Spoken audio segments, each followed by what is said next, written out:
Screen screen सबको visible है? Yes sir. Screen visible है। Yes sir. ठीक है। देखो, करंट अफेयर्स का जो पीवाईक्यू अगर देखोगे ना, आप लोगों ने खुद से एनालाइज किया होगा अभी तक, है ना, उसमें आपको क्लियरली ये दिख गया होगा कि कुछ क्वेश्चंस वन लाइनर हैं, है ना। जो वन लाइनर की किताबें या वन लाइनर का मटेरियल जो भी मार्केट में अवेलेबल है, वो कॉमन चीजें हैं ना, वो सब में मिल जाएंगी आपको। चाहे आप लास्ट में एडिटोरिया पढ़ो, चाहे और हिंदी में कोई मैगजीन पढ़ते हो आप, है ना, एनी एनी कंपाइलेशन, वो चीजें उसमें मिल जाएंगी। जो बड़ी बड़ी चीजें हैं, 8-10 क्वेश्चन उस तरीके के हैं। 5-6 क्वेश्चंस ऐसे थे 69th में जिसके लिए आपको इंटरलिंकेज की जरूरत है ना, थोड़ा सा डेप्थ की जरूरत है। और कुछ क्वेश्चंस ऐसे थे जो, है ना, 2 4 5, जो आप like you could have skipped, है ना, उसको स्किप ही करना पड़ेगा। बिकॉज वो जैसे यूएस प्रेसिडेंट ने लाइक उनकी मीटिंग कहाँ हुई थी, अब इस तरह का फैक्ट अगर आप पेपर में नहीं पढ़ रहे हो या पेपर को ढंग से एब्जॉर्व नहीं कर रहे हो रोज, तो इस तरीके के क्वेश्चंस को करना बड़ा मुश्किल है। ठीक है। तो स्ट्रैटेजी हमारी बिल्कुल शुरू से क्लियर है। जो भी मेंटरशिप स्टूडेंट्स हैं, उनको मैंने शुरू से यही बताया कि एक मंथली मैगजीन, ठीक है। और विजन क्यों नहीं फॉलो करेंगे हम लोग? क्योंकि vision is like too much data, too much facts, which is not very relevant for BPSC. ठीक है। तो हमारा जो मेंटरशिप प्रोग्राम है, इसमें specifically we are dealing with BPSC students. So our suggestion was Forum IAS का epic monthly magazine. ठीक है, फोरम आयस का मंथली एपिक मैगजीन। इसका फॉर्मेट बहुत अच्छा है। इसमें जो भी मेजर इंपॉर्टेंट इवेंट्स होते हैं, those things are covered very well, very well. बहुत अच्छे से मेंस के लिए आपका नोट्स बन जाएगा यहाँ से। और प्रीलिम्स के लिए भी जो इंपॉर्टेंट चीज है, मान लीजिए कि कोई इंटरनेशनल इवेंट हुआ है, लेट से लास्ट ईयर G20 हुआ था, तो उसमें हर एक इंपॉर्टेंट चीज जो उस महीने में हुई है G20 से रिलेटेड, इट वॉज कवर्ड। ठीक है। So those things will be covered in any magazine. कोई भी मैगजीन आप उठा लोगे, उसमें वो चीजें कवर्ड होंगी जो बेसिक फैक्ट्स हैं। मान जैसे जैसे हम लोग लेट से एग्जांपल ले लें कि अभी लास्ट मंथ G7 समिट हुआ था। अब G7 समिट हर मैगजीन में कवर होगा। ठीक है। तो वो कोई भी मैगजीन आप उठा लो, एपिक उठा लो, विजन पढ़ रहे हो, कोई दिक्कत नहीं है ना। आप हिंदी में कोई मैगजीन पढ़ रहे हो, सब जगह वो चीजें अवेलेबल होंगी जो ब्रॉडली न्यूज में आई हैं। वन लाइनर का ऐसा है कि जीके टुडे मेरा रिकमेंडेशन क्यों है, क्योंकि मेरा 5 साल 6 साल से ट्रस्ट है इस पे, है ना। I have been able to clear like all all my prelims. जब तक मैंने एग्जाम दिया था, है ना, I could clear every prelims back to back using this particular combination. So मेरा सजेशन ये है कि जीके टुडे को आप लाइक मंथली बेसिस पे, आप एमसीक्यूज हैं, इनको सॉल्व करना है। यहां से चीजें आपको वन लाइनर वाली कवर हो जाएंगी। और वन लाइनर वाली वैसी कवर हो जाएंगी जो आप बाकी मैगजीन्स में शायद वो हो ना हो, दैट इज वेरी डाउटफुल। जैसे कि लास्ट ईयर 2 क्वेश्चन पूछा हुआ था, कोई नेशनल पार्क से रिलेटेड, ये पर्टिकुलर स्पीशीज कहाँ मिली है, इस तरीके का 2 क्वेश्चन था। So those things were covered in GK today. तो थोड़ा सा इस पे ट्रस्ट कर सकते हैं। और काफी लाइक 15-20 साल से they are in this particular market. So we can trust this particular source. कोई भी नया सोर्स अभी बिल्कुल अवॉइड करेंगे ना, बिल्कुल ऐसे लाइक जो भी प्री प्लान्ड है बिल्कुल उसको एग्जीक्यूट करेंगे हम लोग आखिरी तक। अभी से फिक्स कर लेना है आपको क्या फॉलो करना है ना, आपको आपको विजन फॉलो करना है। आपने अगर यूपीएससी का प्रीलिम्स दिया है, आपने PT 365 पढ़ा है, तो आप उसको रिवाइज करिएगा। और लास्ट में एक मंथली कंपाइलेशन जो आई, लास्ट में एक फाइनल जो कंपाइलेशन आती है, एडुटेरिया टाइप या घटना चक्र की भी आती है ना, दुनिया भर के पब्लिकेशंस की आई है उस समय। केबीसी नैनो तो मैं रिकमेंड नहीं करता हूँ, क्योंकि लाइक उसका रिसर्च कंटेंट टीम इतना अच्छा नहीं है। बट हाँ, एडिटेरिया इज वेरी गुड। उस उसको तो लाइक सबको करना होगा। तो हमारा यहाँ पर क्या होगा, एक्चुअली हम जो यहाँ पर करने वाले हैं, इसको 3 लेयर्ड अप्रोच कह रहा हूं मैं ना। 3 लेयर्ड अप्रोच। 3 लेयर्ड में अप्रोच, हम सबसे पहला क्या देखेंगे, मंथली मैगजीन। ठीक है। इसमें भी सिर्फ इंपॉर्टेंट प्रीम से रिलेटेड इवेंट्स को विल टेक केयर ऑफ, है ना, इस पे ही फोकस करेंगे। सेकेंड थिंग विल बी कोई सा भी वन लाइनर का पीडीएफ, लाइक कोई सा भी वन लाइनर का क्विज टाइप का, आपको जहां से भी मिले आप कर सकते हो। Almost every one is same. GK today को कराने का क्या मतलब है कि मेरा पर्सनल ट्रस्ट है और मेरे आसपास जो भी लोग थे, and every one use it. और this is a very popular PD like quiz kind of thing. बहुत पॉपुलर है और कई सालों से पॉपुलर है और ट्रस्ट वर्दी है, सीधी सी बात है ना। अगर आप इसको करके जाओगे, बी कॉन्फिडेंट कि कोई ऐसा क्वेश्चन आपसे नहीं छूटेगा जो सबको पता होगा या जो बाकी जगह होगा, है ना। वन लाइनर में तो ऐसी बात है ना कि every time every publication they have like 4-5 चीजों का वेरिएशन आएगा ही आएगा, है ना। तो उसके एक्सेप्शंस के पीछे नहीं भागना है, जो मेजर इवेंट्स हैं या जो मेजर न्यूज हैं उनको मैं कवर कर लूं, that will be more than sufficient आपको to handle that kind of current affairs questions which are coming in BPSC right now. Mix है ना, उसमें स्टेटमेंट बेस्ड क्वेश्चंस भी हैं, जैसे स्कीम के क्वेश्चंस आप देखोगे तो बहुत स्टेटमेंट बेस्ड क्वेश्चंस है, तो वो वन लाइनर से कवर नहीं होगा, वो वैसे क्वेश्चंस करीब 7-8 थे, है ना। दूसरा फिर वन लाइनर है, वन लाइनर में भी वैसे केसेस होंगे आपको कि जो सब जगह मिल जाएगा आपको, है ना। Then there are few 5-6 questions जो आप न्यूज़पेपर पढ़ रहे हो, है ना, यू फॉलो इवेंट्स, तो आपको वहां से हो जाएंगी वो चीजें। तो इट्स अ मिक्स बैग, है ना। अब मिक्स कर दिया उन्होंने, ऐसा नहीं है कि आप एक मटेरियल पढ़ के जाओ और आप सारे क्वेश्चंस करके आ जाओगे, ऐसा वाला सिस्टम अब है नहीं। उस केस में I don't want to misguide you all people, है ना। विल सी कि उसको भी शॉर्ट फॉर्म में हम कैसे कवर कर सकते हैं ना, थ्रू स्मार्ट अप्रोच। तो जीके टुडे से स्टार्ट करते हैं ना। मैं सिर्फ ये बताऊंगा कि कोई भी क्वेश्चन, जैसे आप आपको मैंने ये दे दिया है ना, यू माइट हैव, जो भी मेंटरशिप में है सबके पास ये पीडीएफ है। इसमें करीब कितने पेजेस हैं लगभग, है ना, 80 पेजेस हैं मेरे ख्याल से। कितने पेजेस हैं एक बार कोई देख के बताएगा क्या, पेज कितने हैं? मेरे स्क्रीन नीचे से नहीं दिख रहा है इस पीडीएफ। 72। 72 पेज। 72 पेजेस है ना, 72 पेजेस हैं। तो अब इसको 72 पेजेस लाइक बहुत लोडेड लग रहा है ना। अब मैं इसको दिखाता हूँ कि इसको कैसे हम शॉर्ट कर सकते हैं या किसको स्किप करना है मुझे, है ना, based on the pattern trend, है ना। इन सब चीजों को नजर में रखकर किस तरीके से इसको बिल्कुल शॉर्ट कर लेना है ताकि मेरे पास 5 पेज का इसका कंटेंट हो जाए, है ना। आपको नोट भी करना है, जैसे मैंने बाकी जैसे घटना चक्र वाली वीडियो में शो किया था, नोट्स कैसे बनाने, I will show you that also. So again start करते हैं। पहला क्वेश्चन पढ़ा हमने, प्रवासी भारतीय दिवस। अब याद रखना टाइमलाइन, एग्जाम है आपका सितंबर में और आप अभी ये चीज देख रहे हो जनवरी वाली, है ना। तो हमको ये भी चीज देखनी है कि क्या चीज रिलेवेंट है और क्या चीज इरेलीवेंट है। प्रवासी भारतीय दिवस देखा मैंने, ये इतना रिलेवेंट नहीं है, ठीक है, बट स्टिल हमको थोड़ा सा आइडिया होना चाहिए कि ये कब है ना। तो बस एक हल्का सा देख लिया, प्रवासी भारतीय दिवस 9 जनवरी को मनाया जाता है ना। गांधी कब आए थे इंडिया? 9 जनवरी 1915। कहां से? साउथ अफ्रीका से, मुंबई।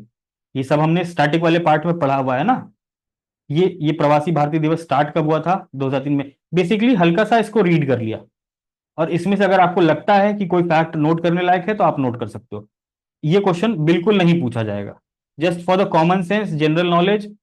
गांधी जी रिलेटेड हैं, और लाइक इंडिया में कब आए थे ना, 1915 से उसके बाद मूवमेंट शुरू हुए थे, तो एक रफ टाइमलाइन का आइडिया दिमाग में रहेगा कि हाँ 9 जनवरी 1915 को आए थे। तो अगर कोई मैच द फॉलोइंग अगर हिस्ट्री का क्वेश्चन भी रहा, है ना, of certain events, then also you should have a clear picture कि हाँ गांधी जी इस समय आए थे, होम रूल उसके बाद शुरू हुआ था कि पहले शुरू हुआ था, है ना। There are lot of confusion which you might face in history, जो पहले एक दो बार अभी रीड किए हैं।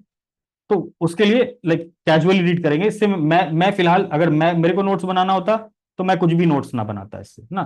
This is a very basic question. Acronym Saras Mela. Saras Mela देखते साथ ही लाइक मैंने बोला कि छोड़ दो इसको ना, बट मैं इसको रीड कर लूंगा, जस्ट कैजुअली रीड कर लूंगा, क्योंकि आप इसको ना, सरस आजीविका मेला होता है, रूरल रूरल आर्टिशियंस होते हैं, वो अपने प्रोडक्ट्स को लाके सेल करते हैं, है ना। सो ये मेला ट्राइबल के लिए भी होता है। ट्राइबल हार्ट आपने सुना होगा ना, मिनिस्ट्री ऑफ ट्राइबल अफेयर्स, उनका ट्राइबल हार्ट के से रिलेटेड भी प्रमोशंस होते हैं। तो ये कोई खास न्यूज नहीं है, रेगुलर न्यूज है, इसको भी छोड़ देंगे, है ना। फिर थर्ड क्वेश्चन देखते हैं, जो नोट करने वाले नहीं है, जो मैं सिर्फ बता रहा हूं कि सिर्फ मोस्ट इंपॉर्टेंट चीजें आपको नोट करनी है। ये भले आपको ना पता हो तो पीबीडी, पीबीडी 9 जैन, है ना, और यहाँ पर 9 जैन 1915, है ना, Gandhi ji, Gandhi came to India, है ना। बस इतना सा नोट कर लिया, इसके अलावा कुछ भी काम का नहीं है। सरस मेला, इसमें कुछ भी नोट नहीं करना है।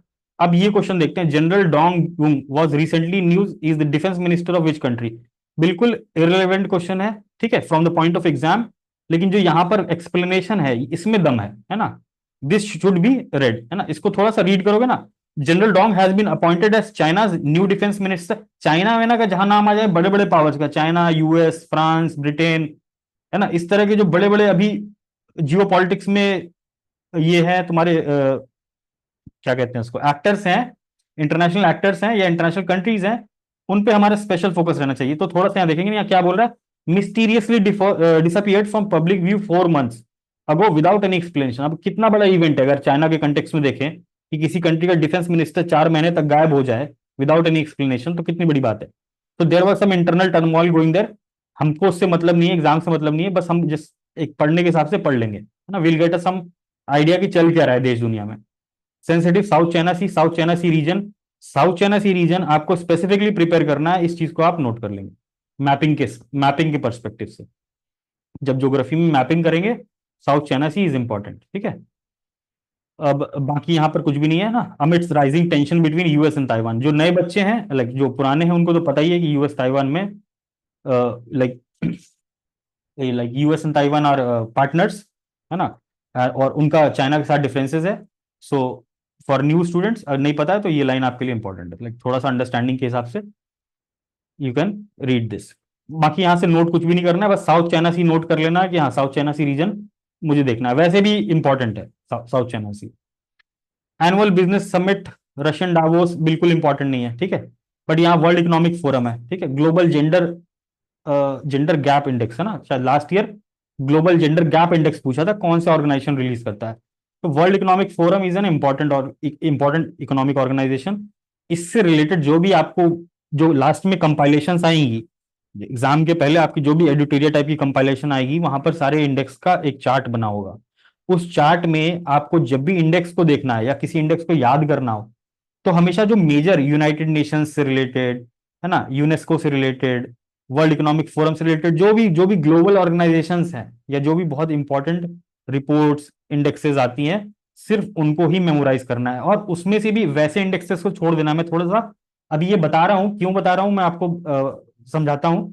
इसमें भी वैसे इंडेक्सेस को देखना है कि जिसमें इंडिया की बहुत ज्यादा बुराई ना की गई हो। अब ये चीज कब समझ में आएगी, जब आप न्यूज़पेपर फॉलो करते रहोगे कि अक्सर ऐसा होता है कि कोई इंडेक्स आती है और उसके ऊपर गवर्नमेंट रिएक्ट करती है, अभी की गवर्नमेंट, कि नहीं नहीं नहीं ऐसा कुछ नहीं है, है ना। तो वैसे इंडेक्स कभी भी कंट्रोवर्शियल चीजें कभी भी नहीं पूछी जाती एग्जाम में, स्पेशली पीसीएस के एग्जाम में, पीसीएस या यूपीएससी के एग्जाम में। तो those indexes which are very well like established kind of thing, है ना, वेरी वेल इस्टेब्लिश्ड। अगर मैं बोलूं ग्लोबल हंगर इंडेक्स, है ना, तो this is important. Global gender gap index, this is important, ठीक है। तो इस तरीके के इंडेक्स हम बाद में देखेंगे। वर्ल्ड इकोनॉमिक फोरम के बारे में जिसको नहीं पता है थोड़ा सा विकिपीडिया पेज पढ़ लेंगे। I think most of you will be knowing. जिनको भी नहीं पता है वो एक बार गूगल करके पढ़ लेंगे। बाकी इसमें कुछ भी ऐसा नहीं है जो नोट किया जाए। अब आप यहाँ पर टाइमलाइन भी देखो, है ना, कि सितंबर में एग्जाम है और मैं अभी लाइक अभी ये एनुअल समिट है ना। अभी एनुअल समिट है तो कोई इसमें खास बात तो है नहीं, हर साल होता है। बीपीएससी ऐसे क्वेश्चन पूछेगा ही नहीं, ऐसे भी आप सोच सकते हो, ठीक है। तो इस पे दिमाग लगाना नहीं है, रीड कर लेंगे, पहली बार रीड कर रहे हैं रीड कर लेंगे। लोकेशंस देखनी है, मॉस्को, लेनिनग्राड, सेवस्टोपोल, है ना, सेंट पीटर्सबर्ग। थोड़ा सा अगर मैप देखना है, रशिया का मैप नहीं पता है ना कि कहाँ पर क्या है, कौन सी सिटी है, ईस्ट में कौन सा है, वेस्ट में कौन सा है, मॉस्को किधर है, कोई बताएगा मॉस्को किधर है, रशिया के ईस्ट में है वेस्ट में है? वेस्ट। ईस्ट में वेस्ट में। वेस्ट वेस्ट में, साइड है, वेस्ट साइड। वेस्ट साइड है ना, ठीक है। वेस्ट। बस इतना इतना थोड़ा सा ना, एक बार खाली लोकेशन अभी अपने साथ साथ, है ना, जहां भी पढ़ो एक गूगल मैप खोल के रखो, है ना, गूगल मैप खोल के रखो। वहां पर कीवर्ड डालो, थोड़ा सा आसपास देखो क्या है क्या नहीं है ना, किधर की साइड है। तो इससे क्या होगा कि ज्योग्राफी में भी एलिमिनेशन वाला पार्ट तुम अच्छे से कर लोगे आप लोग। Fifth question, which city Maharashtra selected union ministry of youth affairs and sports venue national youth festival. अब ये क्या हर साल होता है ना, ये सब चीजों को बिल्कुल बिल्कुल पढ़ना ना हो तो बिल्कुल काट वाट के आगे बढ़ जाओ। एनिवर्सरी ऑफ स्वामी विवेकानंद, बस इतना याद रखना कि नेशनल यूथ डे जो होता है ये स्वामी विवेकानंद के बर्थ एनिवर्सरी पे होता है, इतना सबको पता ही होगा। डेविड वार्नर रिटायर्ड, बिल्कुल, है ना, बिल्कुल छोड़ दो, ऐसी चीजों को बिल्कुल छोड़ दिया करो। Lal Bahadur Shastri institute of technology for women, है ना, लॉन्च नैनो सैटेलाइट। अब जैसे टेक्नोलॉजी वाला देखो, कुछ सैटेलाइट देखो तो थोड़े अपने कान खड़े कर लो, है ना, कॉल्ड वी सैट, ठीक है। नैनो टेक्नोलॉजी, सबसे पहली बात तो नैनो टेक्नोलॉजी का अगर आपको, नैनो सैटेलाइट के बारे में अगर आपको नहीं पता तो एक बार गूगल करके देख लो नैनो सैटेलाइट क्या है, उसका वेट का रेंज क्या है। सैटेलाइट्स तो बहुत तरीके के होते हैं, नैनो सैटेलाइट क्या होता है, थोड़ा सा क्यूरियोसिटी रखते हुए इस चीज को गूगल कर लेंगे। अब जैसे मैंने एक्सप्लेनेशन देखा, यहाँ वुमेन इंजीनियर सेटर, जैसे वुमेन वुमेन की स्पेसिफिकली बात हो जाए तो वो इंपॉर्टेंट हो जाता है, ठीक है। तो वुमेन इंजीनियर्ड सैटेलाइट, अब थोड़ा सा यहाँ पढ़ लेंगे ना, satellite was launch as secondary payload aboard ISRO के किसी मिशन से ना, पीएसएलवी एक्सपोसैट मिशन जो भी लॉन्च हुआ था उस समय, एक मिशन होता है, ठीक है, एक जो बीच में आप फोटोज देखते हो ना टीवी पे, एक बड़ा सा लॉन्च व्हीकल होता है, उसके साइड साइड्स में क्या होती है, बहुत सारे सैटेलाइट्स लगे होते हैं, उसमें भी एक नैनो सैटेलाइट ये वीसैट लगा के उस व्हीकल से भेजा था। तो व्हीकल का नाम क्या था, PSLV C58 sequence, like series का नाम है ना, एक्सपोसैट मिशन। तो ये मिशन का पूरा नाम, जो मेजर सैटेलाइट था इसमें, अभी एक्सपोसैट देखेंगे है ना, एक्सपोसैट सैटेलाइट था वो मेजर इसका क्या कहते हैं, ये लॉन्च व्हीकल है ना, वो मेजर सैटेलाइट था, like XPoSat was the main satellite, और ये बाकी छोटे छोटे छोटे छोटे बहुत सारे नैनो सैटेलाइट्स थे। तो उसमें वी सैट इज इंपॉर्टेंट, ठीक है, एक बार रीड कर लिया तो याद रह जाएगा कि women completely engineered by women satellite, ठीक है। पर्पस क्या था, to study ultraviolet radiation and its impact, ठीक है। देख लो यहाँ क्या लिखा है, making it the first Indian satellite with distinction. तो design and develop by women. Nano का देखो, नैनो का मतलब बताया ना 1.4 kg, तो नैनो का एक रेंज देख लेना आप गूगल करके। अगेन, अब इसमें से जो भी चीज नोट करनी हो बिल्कुल कीवर्ड कीवर्ड नोट कर लो ना, वी सैट ना, इतना तो याद रह ही जाएगा एक बार पढ़ने के बाद, वी सैट है ना completely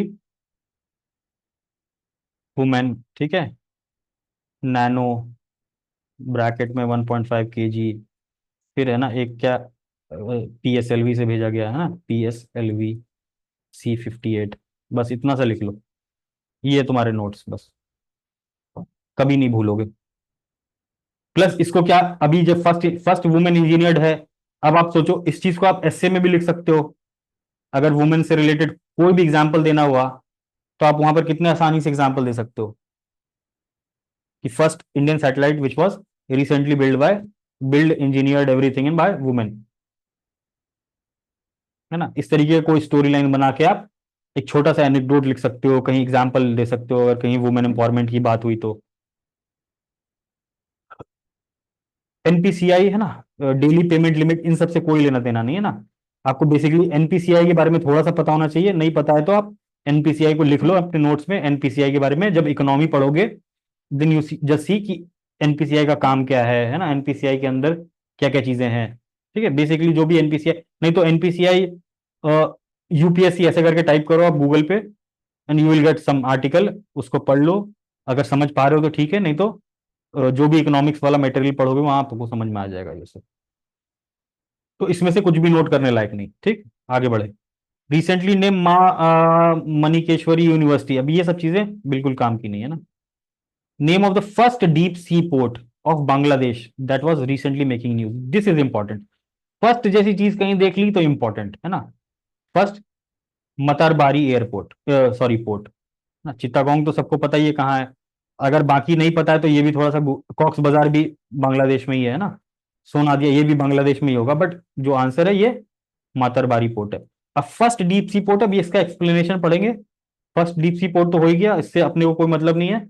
develop with the assistance of Japan. अब आप देखो जियो पॉलिटिक्स देखो, बांग्लादेश है, इंडिया है, किसके सपोर्ट से बन रहा है पोर्ट, जापान के सपोर्ट से, चाइना के सपोर्ट से नहीं, ठीक है। With the aim of boosting exports of Bangladesh, तो बांग्लादेश का एक्सपोर्ट बूस्ट कर रहा है। और इंडिया के लिए क्या इंपॉर्टेंट है, इंडिया के जो नॉर्थ ईस्ट स्टेट्स हैं इंक्लूडिंग त्रिपुरा, इंडिया के नॉर्थ ईस्ट स्टेट से जो भी ट्रेड होगा दैट विल बी इंपॉर्टेंट। तो आप ये देखो कि अभी जो हमारे पास पोर्ट्स हैं बांग्लादेश के लिए, वो आप समझो कि कोलकाता पोर्ट है, बट जो हमारे नॉर्थ ईस्ट स्टेट्स हैं वो कंप्लीटली कट ऑफ हैं, एक्चुअली जो हमारे मेन लाइन इंडिया से है, जो जो जिसको हम चिकन स्नेक कहते हैं।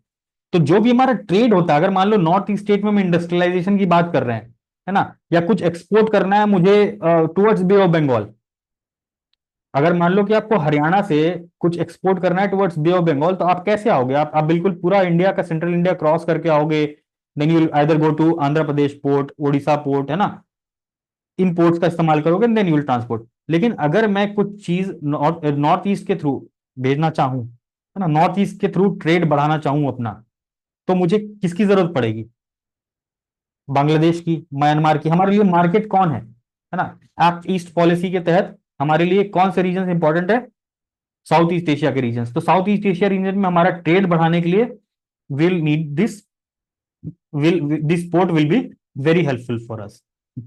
तो हमारे north east states including Tripura के लिए ये like this will be very helpful in developing trade. So this is again important. ये बिल्कुल पूछा जा सकता है कभी भी. इसका कोई टाइमलाइन तो फिक्स नहीं है कि आज जनवरी है तो कल ये पोर्ट रहेगा कि नहीं रहेगा, है ना. जब ये बन चुका है, ये फर्स्ट डीप सी पोर्ट बना है, वी शुड रिमेंबर, है ना. ये एग्जाम में आ भी सकता है. Oceanographic research vessel of Indian navy embarked on Sagar Maitri mission 4 to Oman. ठीक है.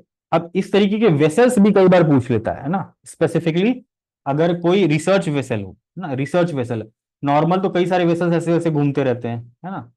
हमारे जो नेबरिंग कंट्रीज, हमारे जो सागर डॉक्ट्राइन है ना, security and growth for all in the region, जो हमारा HADR सर्विसेज है, जो हमारी government like government of India देती है बाकी कंट्रीज को जो इंडियन ओशियन में है, तो that is a very different thing. वहां तो फिर कोई ना कोई ओशियन वेसल इधर उधर घूमते रहता है. बट ये एक ओशियोनोग्राफिक रिसर्च वेसल है, तो थोड़ा सा नाम याद रख लेंगे ना, सागर ध्वनि, है ना.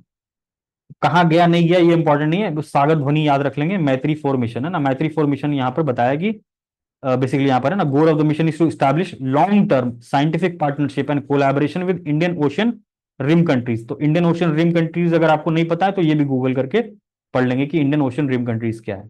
ठीक है. To showcase India capability in marine science and technology. ठीक है. अब ये इंपॉर्टेंट है ना, इसके जो जो भी मिशन का गोल था वो इंपॉर्टेंट है, क्योंकि कई बार एग्जाम में पूछ लेता है कि ये क्या है ना. टॉर्पीडो है, डिस्ट्रॉयर है ना. किस तरीके का, क्या चीज, क्या क्या है ये ना, ये वेसल क्या था. तो उसमें आपको क्लियर होना चाहिए कि साइंस एंड टेक से रिलेटेड चीज थी बस, है ना. और Indian Ocean region, Indian Ocean rim countries के लिए ओशियन रिसर्च एंड डेवलपमेंट के पर्पज से ये मिशन गया था. बस इतना सा नोट करना है, छोटा सा कुछ भी आप एक कीवर्ड नोट कर लो, है ना. INS, INS इतना सा नोट कर लो, है ना. सागर ध्वनि, है ना. क्या नोट करना है, बस साइंस एंड टेक, है ना, रिसर्च वेसल. बस इतना सा नोट करना है आपको अपने नोट्स में, बाकी कहानी आपको समझ में आ गई. IORA, Indian Ocean rim association, अगर नहीं पता है तो इसको भी एक गूगल करके थोड़ा सा देख लेंगे. Name of the scheme establish by Supreme Court of India to ensure safety of witness. अब ये बिल्कुल इंपॉर्टेंट नहीं है, ठीक है. But just for the sake of knowledge अगर आपको लाइक पढ़ना है तो हल्का सा आप देख लोगे ना कि विटनेस प्रोटेक्शन. नोट कुछ भी नहीं करना. National, where is national fisheries development board establishing and eri silk.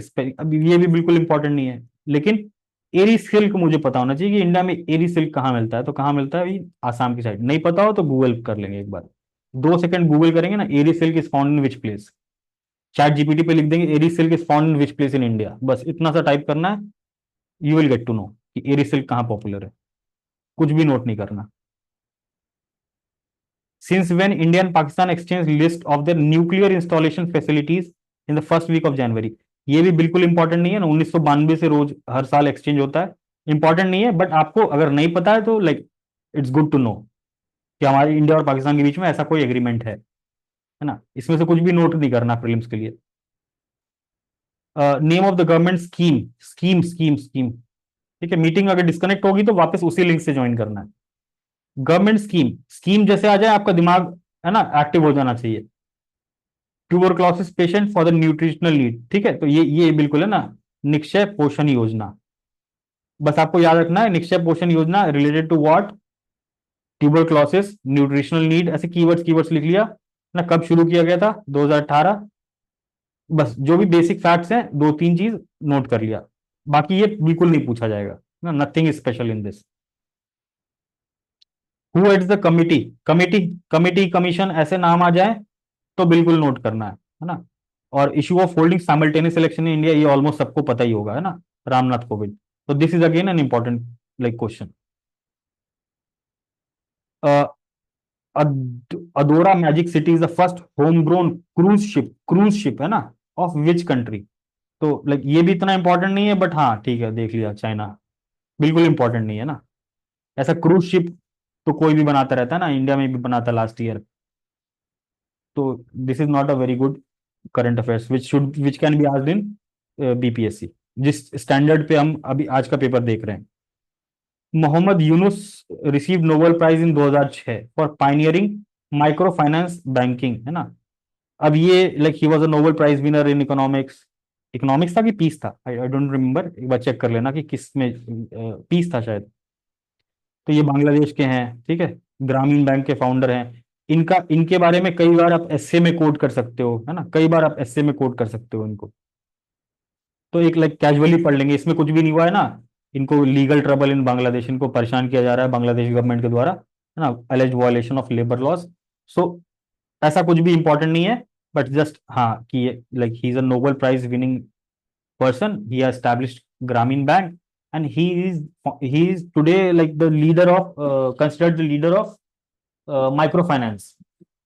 जो हम एसएचजी मूवमेंट इंडिया में देखते हैं ना, micro finance movement, SHG bank linkage, that is called micro financing. तो he has led this particular model of micro finance through his Grameen bank in Bangladesh.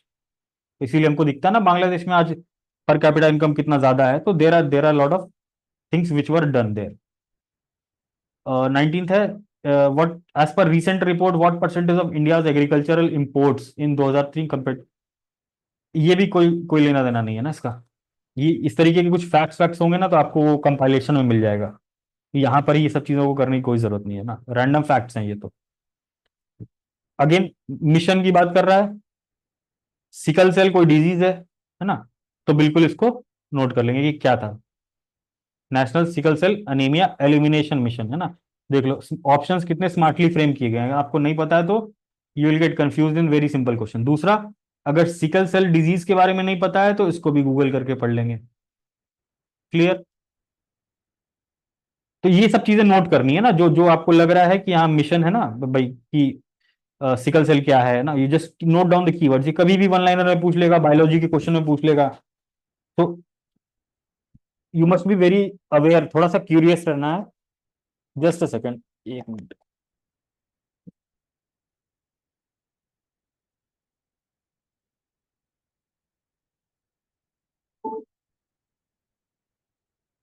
अब यहाँ which animal recently declared as national symbol of Kyrgyzstan, है ना। बिल्कुल important नहीं है। ये भी ध्यान में रखना है कि जनवरी का पढ़ रहे हैं और क्वेश्चंस किस तरीके का आ रहे हैं। इसीलिए पीवाईक्यू एनालाइज करवाया था आप लोगों से कि लास्ट के 2-3 साल का पीवाईक्यू देख लो, ताकि आपके दिमाग में रहे कि किस तरीके के क्वेश्चंस आते हैं, अपने कंटेंट को कैसे फिल्टर डाउन करना है। तो इस तरीके के क्वेश्चन का कोई मतलब नहीं है, ठीक है।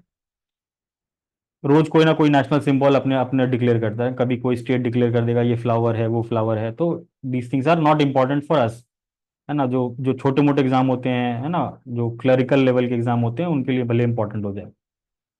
विच union territory has become the first, first first जहां देखो तो थोड़ा सा कान अलर्ट कर लो अपने। टू इम्प्लीमेंट पीएम विश्वकर्मा योजना स्कीम है, ठीक है, बहुत इंपॉर्टेंट स्कीम है। और बिल्कुल ये पूछा जा सकता है ना पीएम विश्वकर्मा स्कीम के बारे में। ये इंपॉर्टेंट नहीं है कि कौन सा कहां पर पहला रोल आउट हुआ है, कौन सा इंप्लीमेंट हुआ है। रादर मेरे को पता होना चाहिए कि स्कीम के कंपोनेंट्स क्या है, किसके लिए स्कीम है, ठीक है। यहाँ चीजें नहीं लिखी हुई हैं, बट मैं ये नोट करके कि हाँ I have to Google it, Google and read, sir Google and, हाँ बोलो। सर वो इसके पहले वाला क्वेश्चन इंपॉर्टेंट नहीं है, वो जो किर्गिस्तान नेशनल सिंबल नहीं नहीं नहीं, ये बिल्कुल इंपॉर्टेंट नहीं है ना। मैं ये बोल रहा हूँ कि रोज कहीं ना कहीं का क्योंकि नेशनल सर सिंबल बनता है। हाँ बोलो।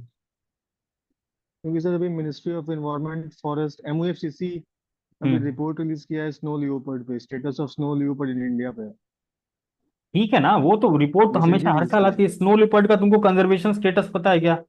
एंडेंजर्ड है, हाँ क्रिटिकल वल्नरेबल, एंडेंजर्ड है, क्या है? वल्नरेबल है sir.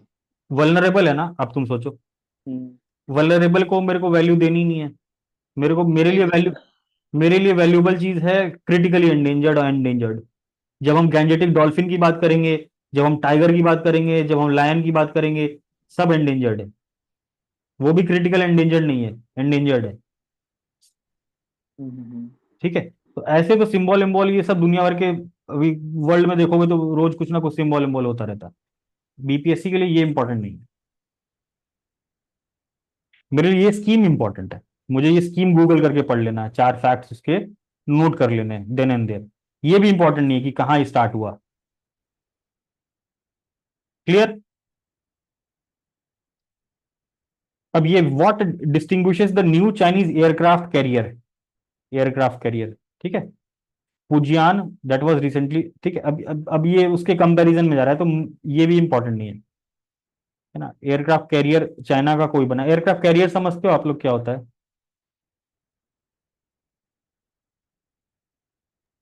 No sir. Yes sir. बताओ क्या यस होता सर। है, बताना। सर एक सर तरह का ये आर्टिफिशियल आइलैंड टाइप से हो गया सी में, जैसे नहीं नहीं, अंडमान हो गया उस तरह। हाँ, एक बहुत बड़ी शिप, इंडिया इंडिया इंडिया का सर, एयरक्राफ्ट कैरियर कौन है अभी? एक हाँ ही है, वही क्या नाम है? विक्रांत। विराट है। हाँ विक्रांत। हाँ हाँ हाँ हाँ, ठीक है। तो दो बहुत बड़े बड़े, जो हाँ बहुत बड़े वही बड़े, दो है शायद ना सर। अभी शायद पता नहीं दूसरा दूसरा लॉन्च हो गया, मुझे अब ध्यान नहीं है यस अभी। सर, नहीं दूसरा नहीं, भी एक लॉन्च हो जो गया। पुराना वाला है वो अभी चल रहा है, वो दूसरा वाला इंडिजिनस है, दूसरा वो वाला आउटडेटेड इंडिजिनस हो है, एक जाएगा तो जो पहले पहला वाला था। पहले वाला चल रहा है, हाँ। इंडिजिनस के अंडर ट्रायल सर। हाँ हाँ, वही वो ट्रायल्स में है अभी। हम्म। तो अभी चाइना का कुछ कैरियर है ना, ऐसे तो हर कंट्री का कुछ ना कुछ कैरियर होगा ही ना। कि कैरियर मतलब क्या हुआ, जो जिनको नहीं पता है उनके लिए बता दूं, कि जो आपका ओशियन होता है ना, बहुत बड़ा स्पेस होता है। अब वहां पर आप लाइक कैसे नजर रखोगे चीजों पे? तो वहां पर आपकी मिलिट्री शिप्स, लाइक जो नेवी की शिप्स होती हैं, बड़ी बड़ी शिप्स होती हैं। अभी ऐसे समझ लो, मैं अब डिस्ट्रॉयर और ऐसे ना वो सब क्लासिफाई करने लग जाऊंगा, कुछ भी पल्ले नहीं पड़ेगा। बहुत बड़ी शिप्स होती हैं। अब मान लो कि कहीं कुछ इंसिडेंट हुआ, है ना, कहीं कोई पायरेसी का इंसिडेंट हुआ ना। पायरेसी का इंसिडेंट अभी रेड सी का न्यूज में सुन रहे होगे, बहुत सारी पायरेसी हुई थी।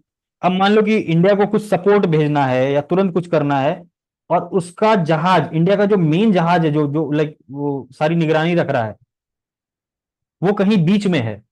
तो मैं यहाँ क्या करूंगा, मैं चेन्नई एयरपोर्ट से, या चेन्नई बोल लो, चाहे अंडमान निकोबार, जहां जहां भी तुम्हारा नेवल बेस है इंडिया का, वहां से गवर्नमेंट क्या बोलेगी तुरंत कि आप लो, आप जाओ वहां से, सीधे वहां पर उतरो। कहां पर उतरोगे आप? बीच में उतरोगे, जहां भी आपका मेन वो जहाज होगा, मेन जो बड़ी वाली शिप होगी, उसको कहते हैं एयरक्राफ्ट कैरियर, है ना। कि आप उस पे एयरक्राफ्ट को कैरी भी कर सकते हो, उस जहाज पे आप एयरक्राफ्ट कैरी कर सकते हो ना।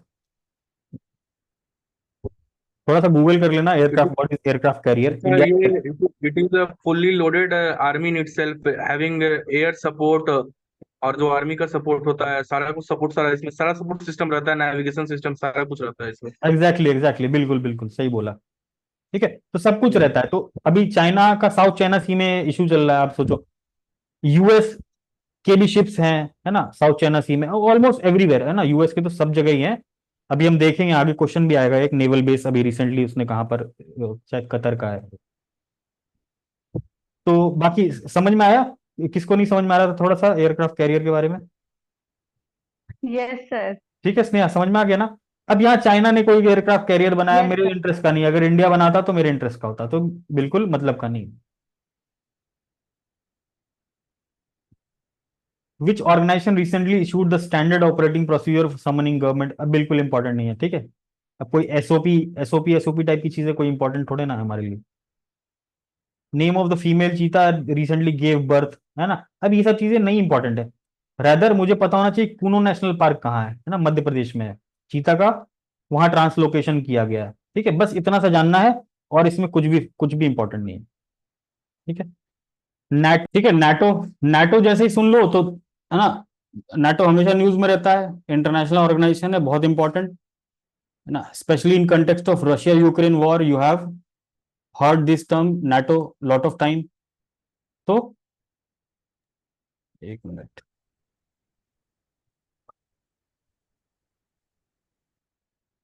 ठीक है।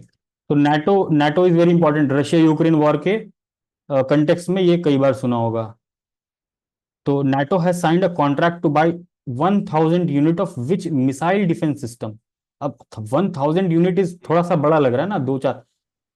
जिनको मिसाइल डिफेंस सिस्टम नहीं समझ में आ रहा, वो मिसाइल डिफेंस सिस्टम क्या है? आयरन डोम का नाम सुना है सबने? Yes sir. आयरन डोम का तो नाम सुना इजराइल। है, इजराइल का मिसाइल डिफेंस सिस्टम। इंडिया का कौन कौन सा है जरा बताना, कोई किसी को आइडिया एस है? फोर हंड्रेड एस हाँ, four hundred S four S S four four hundred S-400 तो रशिया का है।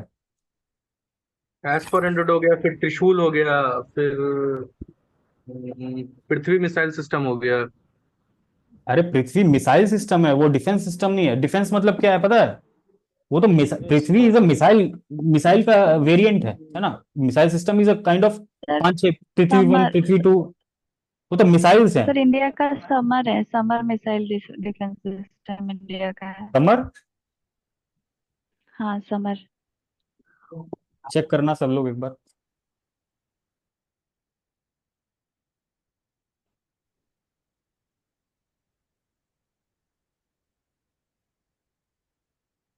आकाश sir. Hmm, missile defence system इसमें नहीं दिया हुआ है।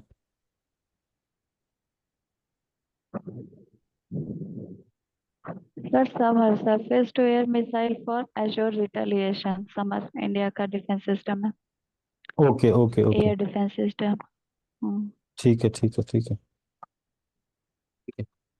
सिमिलरली S-400 किसका है ना, S-400 किसका है? रशिया, रशिया का। रशिया। थर्ड थर्ड किसका है? यूएसए का। ठीक है। यूएसए का। पैट्रियट भी किसका है? यूएस का। ठीक है। तो यहाँ बाकी मुझे कुछ भी नहीं पढ़ना है, सिर्फ ना नाटो के बारे में, लाइक नाटो के बारे में थोड़ा सा पढ़ लेना, हेडक्वार्टर कहाँ है ना, कौन कौन, अभी जैसे स्वीडन नया मेंबर बना है, अभी आगे वाले महीने में पढ़ोगे कि नए मेंबर्स कौन कौन से ऐड हुए हैं। तो एक बैकग्राउंड आइडिया लगता जा रहा है ना कि नाटो में क्या चल रहा है ना, उधर उधर रशिया यूक्रेन वॉर से रिलेटेड क्या क्या इंपॉर्टेंट इवेंट्स चल रहे हैं। तो लाइक अभी फरवरी मार्च अप्रैल ऐसे करोगे ना, तो देन यू विल सी। अभी अभी जस्ट कल परसों पेपर में पढ़ा होगा कि नाटो का नया चीफ अपॉइंट हुए हैं, और आज नाटो का 75th एनिवर्सरी है। ठीक है। आज आज आज या कल हुआ था शायद, आज के पेपर में था, नाटोज 75th anniversary is completed. So again NATO important हो जाता है। Missile defence system again match the following type का दे सकता है, जैसे लास्ट ईयर स्पेस वाला दिया था। तो ठीक है, एक आइडिया रहना चाहिए कि पैट्रियट किसका है ना, क्योंकि इतनी बड़ी बाइंग हुई है। Billion, NATO announce signing of इतना billion contract by member countries, तो नाटो के जो भी मेंबर कंट्रीज हैं उन्होंने खरीदने का ऐसा कॉन्ट्रैक्ट साइन किया है इन यूरोप टू परचेज, है ना, up to 1,000 Patriot air defence system to bolster security in view of Russia threat, है ना। अब ये क्यों हुआ? The deal comes as Moscow has unleashed barrage of missiles and drone strikes against Ukraine. तो Russia धड़ाधड़ अटैक कर रहा था यूक्रेन पे, इसलिए नाटो को कलेक्टिव सिक्योरिटी के लिए ना of Europe, they have to take this decision. Patriot systems supplied by nations like US and Germany have been used by Kiev. Kiev अब किसका कैपिटल है? यूक्रेन का। ठीक है, तो थोड़ा सा दिमाग में लोकेशंस को रखेंगे ना, जो भी नाम दिख जाए तो तुरंत नहीं पता हो तो वापस से गूगल करके चेक करेंगे। ये चीज कोई नहीं सिखाएगा, और इन सब चीजों का मल्टी डायमेंशनल बेनिफिट है एक्चुअल एग्जाम में। बस इसमें से यही चीज लिखनी है ना कि ये किसका मिसाइल डिफेंस सिस्टम है। रेस्ट यू नो, जो नहीं पता नाम नाम ये सब थोड़ा सा गूगल कर लेंगे। The corporate, which corporate group has made the highest contribution to the electoral trust in India during, अब ये भी इंपॉर्टेंट नहीं है। ठीक है, कुछ भी इसमें कोई भी मतलब नहीं ना। अब चुनाव होना था, चुनाव हो गया, इलेक्टोरल बॉन्ड्स का स्कीम, स्कीम भले इंपॉर्टेंट है, एक बार जब पॉलिटी वाला उसमें पढ़ोगे कंपाइलेशन में आएगा, आएगा उसमें ना कि electoral bond scheme scrapped by Supreme Court of India, तो वो आएगा तुम्हारा वहां पर। तो बस ये ध्यान रखो कि इलेक्टोरल बॉन्ड का लाइक चर्चा चल रही थी बहुत, सुप्रीम कोर्ट ने क्वैश किया उसको।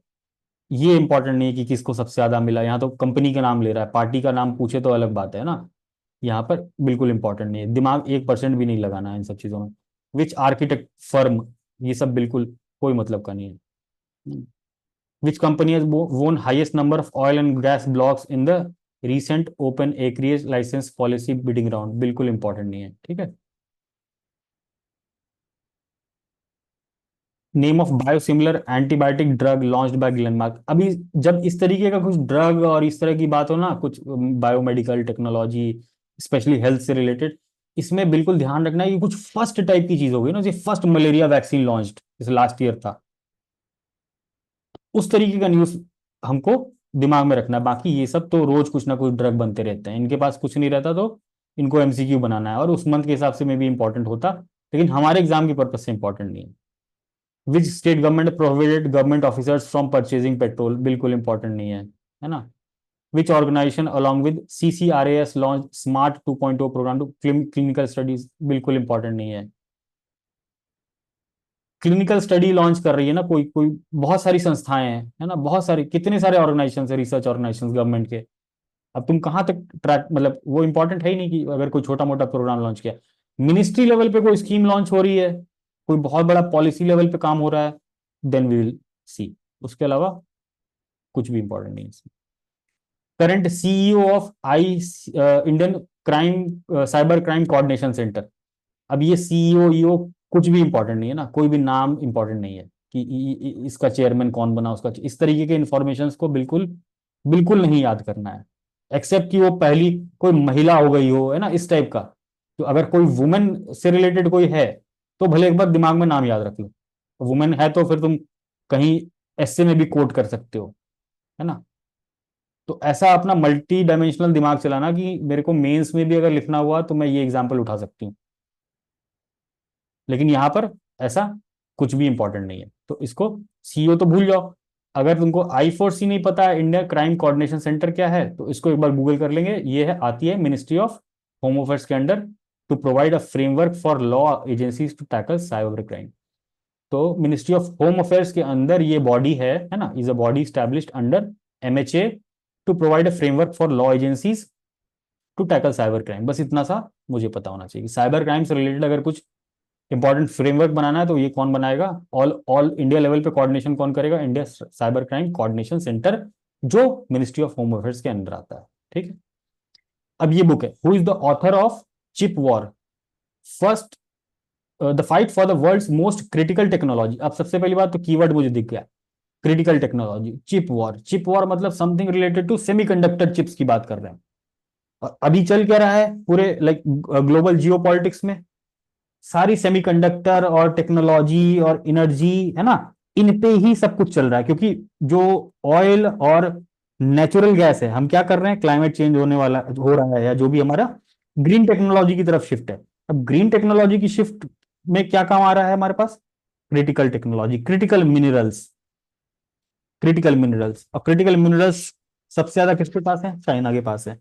टेक्नोलॉजी किसके पास है, चाइना के पास है। सारी सारी जो चिप मेकिंग कंपनीज है, सारी कहाँ कहाँ है, ताइवान में है, चाइना में है ना। ताइवान इतना छोटा होने के बावजूद इतना इंपॉर्टेंट क्यों है, क्योंकि इतनी मेजर मेजर कंपनीज जो सेमीकंडक्टर से रिलेटेड है वो सब ताइवान में है ना। आप मोबाइल यूज कर रहे हो, आप लैपटॉप यूज कर रहे हो, आप जो भी चीज टेक्नोलॉजी से रिलेटेड है सब कुछ चाइना सेंटर्ड है, चाइना डोमिनेटेड है। चाइना या लाइक अभी तो ताइवान है, इसीलिए यूएस और Taiwan is in good terms, है ना। अब यहाँ पर नाम याद रखना है ना कि ये बुक इंपॉर्टेंट है, तो क्रिस मिलर, है ना, ये बुक का नाम याद रख लेंगे। रैंडम कोई भी बुक नहीं याद करने लग जाएंगे ना। बुक बुक में भी कोई पॉलिटिकल बुक याद नहीं रखेंगे कि ना कि भाई नीतीश कुमार पे किसने कोई किताब लिख दी, है ना। उस तरीके की किताब को बिल्कुल बिल्कुल एकदम दिमाग पे लोड लेना ही नहीं है। अगर जैसे अभी यूपीएससी का पेपर देखा होगा, उसमें एस जयशंकर ने कोई किताब लिखी, हमारे जो फॉरेन मिनिस्टर है उन्होंने किताब लिखी थी द इंडिया वे। वो पूछा कि who has written the book India way, है ना। तो अगर कोई बड़ी पर्सनालिटी है ना, अगर कोई बड़ी पर्सनालिटी है या कोई उसी फील्ड से है तो हम उस चीज को याद करेंगे। कोई इंटरनेशनल बुकर टाइप का अवार्ड मिल गया, उस टाइप की चीजों को हम याद रखेंगे। रैंडम किताबों को बिल्कुल काट देंगे, है ना। जहां भी चाहे अभी पढ़ो, चाहे लास्ट में कंपाइलेशन भी आएगी, उसमें भी 100 किताबें दी होंगी, है ना। आपको बिल्कुल दिमाग लगा के छांटना है कि कौन क्या है। मैं हेल्प करूंगा तब भी, है ना, आई विल हेल्प यू। तो अगेन, है ना, यहाँ देखो, यहाँ पढ़ा तो कुछ समझ में आएगा। Chris Miller, author of chip War, the fight for the world's most critical technology. अभी क्या है, सेमीकंडक्टर टेक्नोलॉजी क्या है, ये जो क्रिटिकल जो टेक्नोलॉजी चल रही है वो क्या है, वर्ल्ड्स मोस्ट क्रिटिकल टेक्नोलॉजी। आप सोचो कितना इंपॉर्टेंट है ये मेंस के हिसाब से भी इंपॉर्टेंट है। इवन आप इसको है ना, आप यहाँ भी कोट कर सकते हो, एसए में भी कई बार कोट कर सकते हैं ना, जो राइवलरी चल रही है यूएस चाइना के बीच में, काफी समय से चल रही है, which explains the US China semiconductor rivalry, है ना, has been invited to address. अब ये इंपॉर्टेंट नहीं है, क्रिस मिलर इंडिया आए थे, है ना। His presence was energise and foster policy discussion in the sector with the state aim to grow. ये सब इंपॉर्टेंट नहीं है, बस नाम याद रखना है, चिप वॉर, है ना, चिप वॉर। क्रिटिकल टेक्नोलॉजी नहीं पता है तो क्रिटिकल टेक्नोलॉजी गूगल करेंगे। क्रिटिकल मिनरल्स, मिनरल्स इनके बारे में भी अगर गूगल कर लेंगे। सेमीकंडक्टर्स तो अभी सब पढ़ोगे फिजिक्स में, तो बेसिक सेमीकंडक्टर्स का तो like it will be covered there only. तो थोड़ा सा ना लाइक मल्टी डायमेंशनल तरीके से सोचना है ना, इंटरलिंक करके सोचना है। साइंस एंड टेक में भी क्या है, क्या यहाँ पर मेरे काम के लायक है। सेमीकंडक्टर में आप देखोगे कि क्वेश्चंस पूछे जाते हैं प्रीलिम्स में, बेसिक ऑफ सेमीकंडक्टर क्या होता है। विच मोटिवेशनल स्पीकर, अब जैसे ही ये motivational speaker NGO founder was appointed brand ambassador, अब ब्रांड एम्बेसडर इस टाइप की चीजें कभी नहीं पूछता आप, है ना, पेपर का लेवल अलग लेवल हो चुका है, तो इन सब चीजों को बिल्कुल स्किप कर देंगे। तो देखना हो तो देख लो एक बार, है ना, हल्का सा रीड करना हो रीड कर लो, मतलब नोट अगले राउंड ऑफ रिवीजन के लिए ये नोट नहीं करना है ना, अगर मुझे कुछ नोट करना है तो मैं ये नोट करूंगा। फ्री मूवमेंट रेजीम बहुत इंपॉर्टेंट, बहुत इंपॉर्टेंट, है ना। ये जो फ्री मूवमेंट रेजीम इंडिया ने एंड किया है on Myanmar border, because smart fencing वहां लाई जा रही है, so this is very important. Myanmar से रिलेटेड, म्यांमार के bordering bordering north east state कौन से हैं ये आपको पता होना चाहिए, सो दिस इज इंपॉर्टेंट, इसको पढ़ लेंगे। और ये चीज है ना, जो फोरम आइस की मैगजीन दिखाऊंगा मैं, यहाँ पर भी है, यहाँ पर डिटेल में दिया हुआ है। फ्री मूवमेंट रेजिम कहाँ मिलेगा,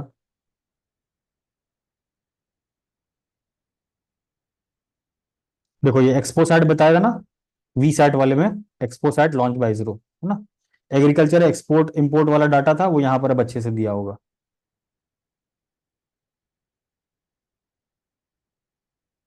हाँ देखो, free movement regime on India Myanmar border. अब मैं चाहो तो ये मैगजीन से पढ़ लो, चाहे विजन से पढ़ लो, विजन से पढ़ लो, ऑनलाइन गूगल पे करके पढ़ना है वैसे पढ़ लो, है ना। By any way you try to read this, map देखेंगे थोड़ा सा, है ना, और लाइक बेसिकली जो भी फैक्ट्स दिए होंगे उसको देख लेंगे, ये इंपॉर्टेंट है। West Bengal, on which river West Bengal government plans to develop tea park. अब टी का कोई पार्क कोई काम का नहीं है ना, दार्जिलिंग टी फेमस है, everyone knows. Which state will feature India's first, है ना, फर्स्ट फर्स्ट फर्स्ट देखो तो थोड़ा सा active, India's first personal rapid transit और PRT corridor as part of इस मेट्रो रेल इंफ्रास्ट्रक्चर। ठीक है, अगेन मेट्रो से रिलेटेड है, इतना कुछ खास इंपॉर्टेंट नहीं है, ठीक है, बस जस्ट एज पार्ट ऑफ, है ना, क्वेश्चन का लैंग्वेज आप देखो या कंटेक्स्ट समझो, as part of its metro rail personal rapid transport transit, है ना, इंपॉर्टेंट नहीं है फिर भी देख लेंगे, है ना, उत्तराखंड है, हल्का सा पढ़ लेंगे, बेसिकली क्या है, नोट नहीं करना है ना। Innovative mode will connect passengers from Haridwar and Rishikesh to Dehradun. तो अभी हरिद्वार ऋषिकेश देहरादून को ऐसा बताता हूँ, देखो ये हरिद्वार है, यहाँ ऋषिकेश है बीच में, और यहाँ देहरादून है, ये मुश्किल से 100 किलोमीटर भी नहीं है। ये कॉरिडोर ये बनाने की बात कर रहे हैं, क्योंकि ये काफी बिजी कॉरिडोर है, स्पेशली अभी अभी जब चार धाम यात्रा चल रही है और ये सब चीज चल रही है, तो ह्यूज रश, काफी ट्रैफिक होता है। I have gone there so I know. ये इंपॉर्टेंट बिल्कुल नहीं है, बस ऐसे देख लिया, फर्स्ट देखा तो कान खड़े हुए, तो हमने थोड़ा सा पढ़ लिया, इतना समझ में आ जाएगा कि हाँ उत्तराखंड है, इतना याद आ जाएगा ना, इसमें नोट करने लायक कुछ भी नहीं है और आएगा भी नहीं है बिल्कुल। हट्टी कम्युनिटी, कोई ट्राइबल कम्युनिटी इस तरीके का देखो तो एक बार दिमाग में नोट कर लो ना, कि कुछ ना कुछ इशू हुआ होगा, इसीलिए यहाँ पर क्वेश्चन बना के दिया गया है। तो बेसिकली हट्टी कम्युनिटी, अब ये कहाँ से है, हिमाचल से है, बस इतना नोट कर लेंगे, हट्टी कम्युनिटी शेड्यूल ट्राइब है और हिमाचल से, कभी ऐसा कुछ आ गया, otherwise just note it. Sirmaur district, Himachal Pradesh, there is Sirmaur peak is there, कभी गए सिरमौर की पहाड़ी, सिरमौर का पीक कहाँ पर है, तो वो हिमाचल में है, ऐसा भी आता है कई बार, मैच द फॉलोइंग में लोकेशन में।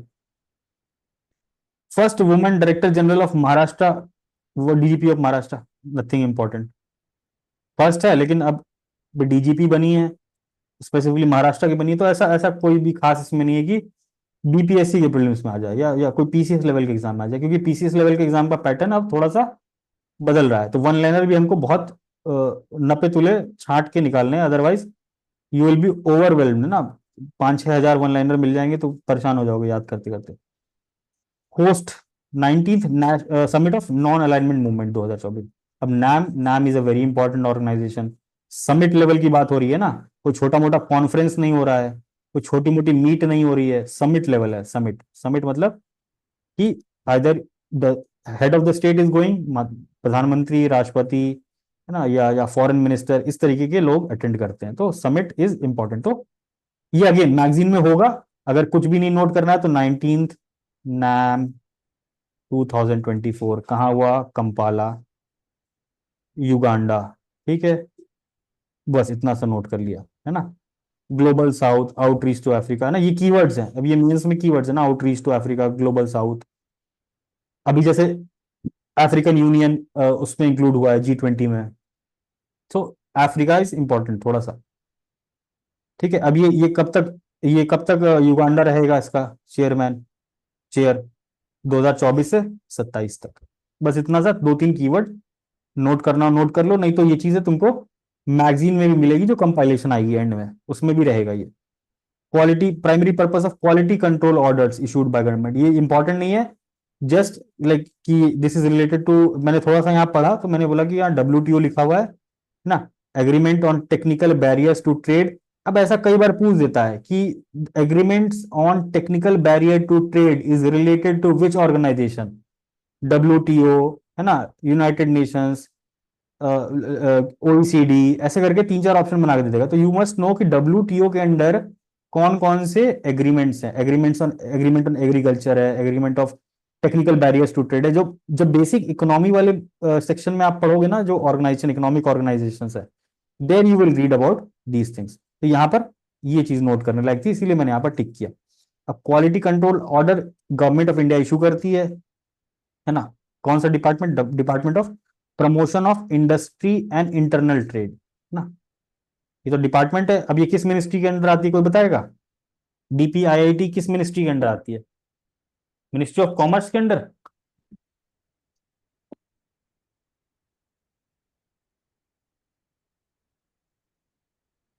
Any idea? म्यूट है क्या सब? यस सर, किसके अंदर आती है DPIIT? मिनिस्ट्री ऑफ कॉमर्स के अंडर। मिनिस्ट्री ऑफ कॉमर्स के अंदर, ठीक है। चेक कर लेना एक बार, मिनिस्ट्री ऑफ कॉमर्स के अंदर आती है। Yes, sir, Ministry of Commerce. हाँ ठीक है, ministry of commerce. WTO is important, agreement on technical barrier to trade. अभी ना, technical barrier and serves to curb the influx of inferior quality imports, thereby protecting consumer interest and promoting fair trade practices. तो WTO का क्या है? One of the aim is promoting fair trade practices. तो थोड़ा सा तुमको यहाँ से आइडिया मिल जाएगा। रेस्ट WTO के बारे में जब लाइक बेसिक इकोनॉमी वाले किताब में, या जो भी नोट्स पढ़ रहे हो आप लोग, है ना, वहाँ पढ़ोगे तो these things will be given. Agreement on technical barriers to trade, sanitary and phytosanitary measures, है ना, इस तरीके के तीन चार एग्रीमेंट्स हैं इंपॉर्टेंट, जो पूछता है ना BP, लाइक UPSC भी पूछा है प्रीवियसली। अब तो नहीं पूछ रहा लास्ट 2 साल से, क्योंकि अब ये सब चीजें ईजी हो गई उनके लिए, उन बच्चों के लिए, बट स्टिल BPSC कभी भी पूछ सकता है। What is the purpose of Bharat park? Bharat park कहाँ बना है? UAE में, है ना। अब ये इंपॉर्टेंट है ना। अब ये चाहे एग्जाम अक्टूबर में हो जाए, नवंबर में हो जाए, भारत पार्क स्टैब्लिश हुआ है और UAE में हुआ है ना। और ऑप्शंस आप देखो, टूरिज्म, कोलैबोरेशन, कल्चरल एक्सचेंज। अभी इसका वैसे तो समझ में नहीं आ रहा ना, बिल्कुल क्लियर नाम, क्लियर मतलब भी नहीं समझ में आ रहा। वैसे भी देख, मतलब like I am telling you multiple ways, अभी आपको बहुत सारी चीजें नहीं समझ में आएंगी, लेकिन जब आप प्रैक्टिस करोगे ना, दिमाग लगाओगे, तो आपको समझ में आ जाएगा कि क्या इंपॉर्टेंट है, क्यों इंपॉर्टेंट। मैं ये बोल रहा हूँ कि अगर ये क्वेश्चन मेरे पास, मेरे सामने दिख रहा है, और इसमें से मैं क्लू निकाल पा रहा हूँ कि भारत पार्क UAE में बना होगा, तो जनरली अगर हम सोचे तो कल्चरल एक्सचेंज के लिए हो सकता है, टूरिज्म के लिए हो सकता है, मोस्टली ऐसा ही होता है। लेकिन यहां पर क्या है?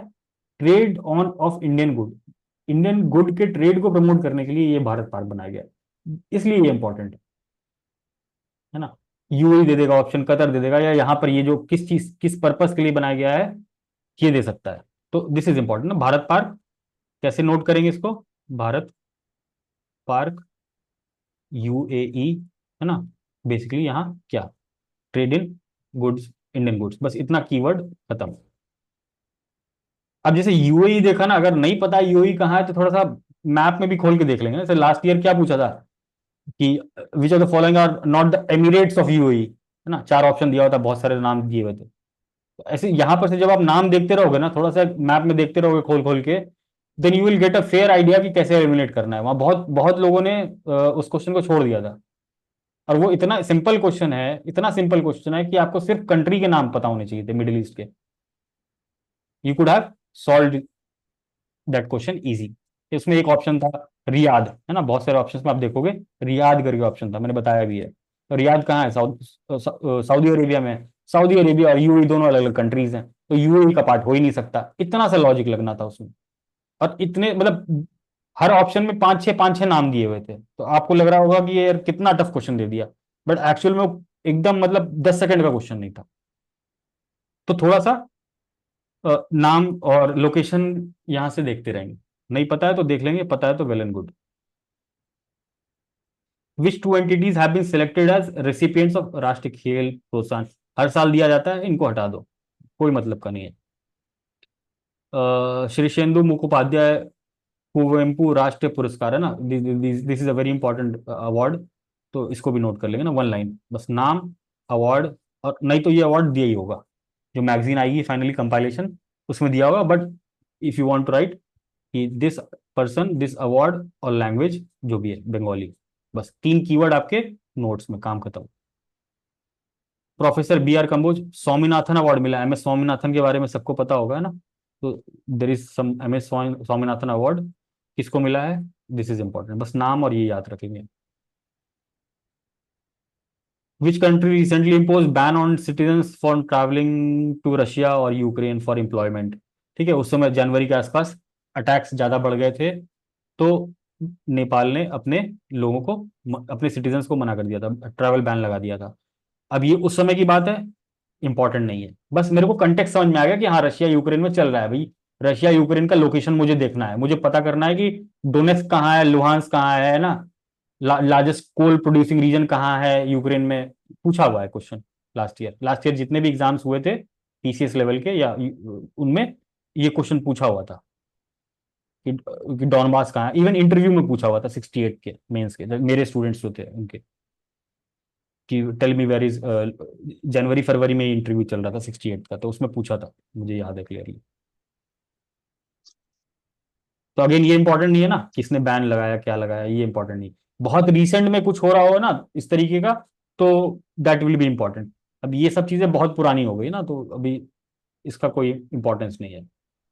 COP conference of party UN triple F C, इसका प्रेसिडेंट कौन है ना, जस्ट अभी सीओपी कब हुआ है, ठीक है, यूएन ट्रिपल एफ सी के बारे में ये सब इन्वायरमेंट वाला जब आप सेक्शन करोगे ना, then you will be more clear. अभी बस ये दिमाग में रखो कि अजरबैजान से COP 19 का प्रेसिडेंट इलेक्ट हुआ है, जस्ट राइट COP 29, है ना, UN triple F C United Nation, क्या है ट्रिपल एफ क्या है, यूनाइटेड नेशंस जो भी है, एक बार देख, framework condition.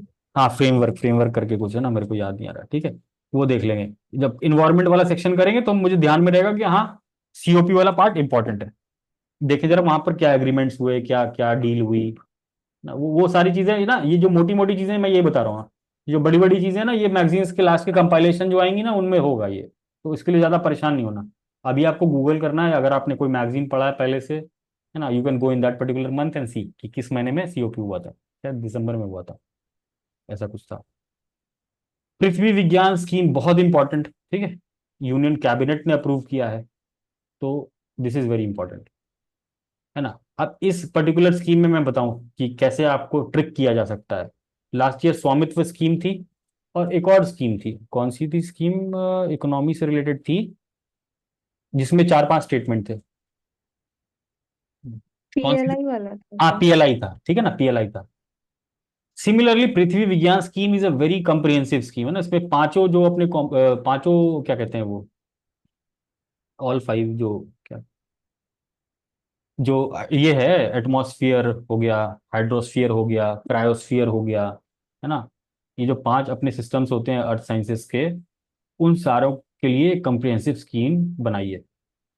पृथ्वी विज्ञान है ना, पृथ्वी मतलब पूरा हमारा वर्ल्ड, है ना, पूरा पूरा अर्थ, वर्ल्ड क्या, पूरा अर्थ, तो पूरे अर्थ में सोचो क्या क्या आएगा, हवा आएगी, एटमॉस्फियर आएगा, वाटर आएगा, हाइड्रोस्फियर आएगा, है ना, बर्फ आएगा, है ना, क्रायोस्फियर आएगा, ठीक है।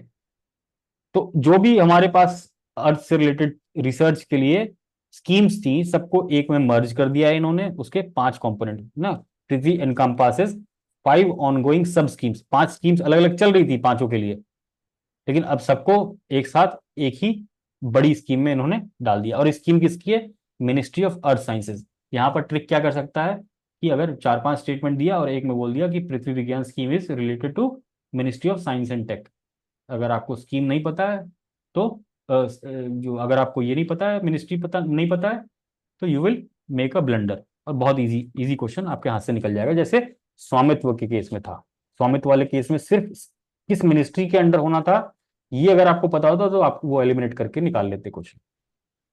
So again Prithvi scheme is important, इसको भी नोट कर लेंगे। यहां से कुछ अगर नोट करने लायक लग रहा हो तो नोट करना, अदरवाइज इसको गूगल करके पढ़ लेंगे ना, गूगल करके विल रीड। गूगल जब भी करना है तो क्या करना है, कोई भी चीज को लिखा यूपीएससी, है ना, दृष्टि, दृष्टि, इनके आर्टिकल्स बहुत अच्छे होते हैं ना। मैं 2-4 कीवर्ड्स बोल देता हूँ डायरेक्टली, आप परेशान नहीं होगे ना। यूपीएससी टाइप कर दिया तो ऑलमोस्ट आ ही जाएगा, दृष्टि आईएएस करके ना सर्च कर लेना। दूसरा टेक्स्ट बुक, अगर कोई पीवाईक्यू सॉल्व कर रहे हो ना, टेक्स्ट बुक डाल देना, है ना, कोई भी क्वेश्चन का स्टेटमेंट हल्का सा डाल के टेक्स्ट बुक डाल देना, उसके नीचे जो डिस्क्रिप्शन आएगा उसको भी रीड कर लेना ना, टेक्स्ट बुक का काफी अच्छा डिस्क्रिप्शन रहता है। तीसरा फोरम आईएएस, ठीक है, फोरम आईएएस के आर्टिकल्स रहते हैं हमेशा, इन पे मतलब जो भी चीजें रहती है उन पे आर्टिकल्स मिल जाएंगे आपको, अच्छे रिसर्च आर्टिकल अच्छे फॉर्मेट में।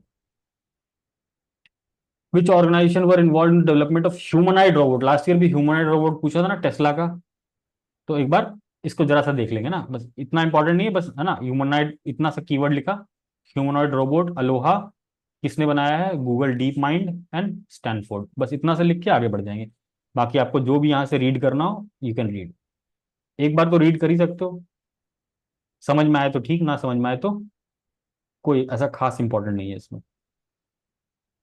City is the host of Bharat mobility global expo, अब ये एक्सपो हर साल होता है ना, इसको भी हटा दो, है ना, हर साल एक अपना ये मोबिलिटी वाला एक्सपो होता है नोएडा वोएडा में, दिल्ली में होता है। हाँ, recently appointed chief executive officer, बिल्कुल है ना, अपॉइंटमेंट और ये सब चीजों से कोई मतलब नहीं, अनटिल अनलेस कि वो बहुत बड़ा कोई इंटरनेशनल ऑर्गेनाइजेशन में अपॉइंटमेंट हो गया हो ना। अगर किसी इंडियन का कोई बड़ी ऑर्गेनाइजेशन में अपॉइंटमेंट हो गया हो then it is important, otherwise it is not.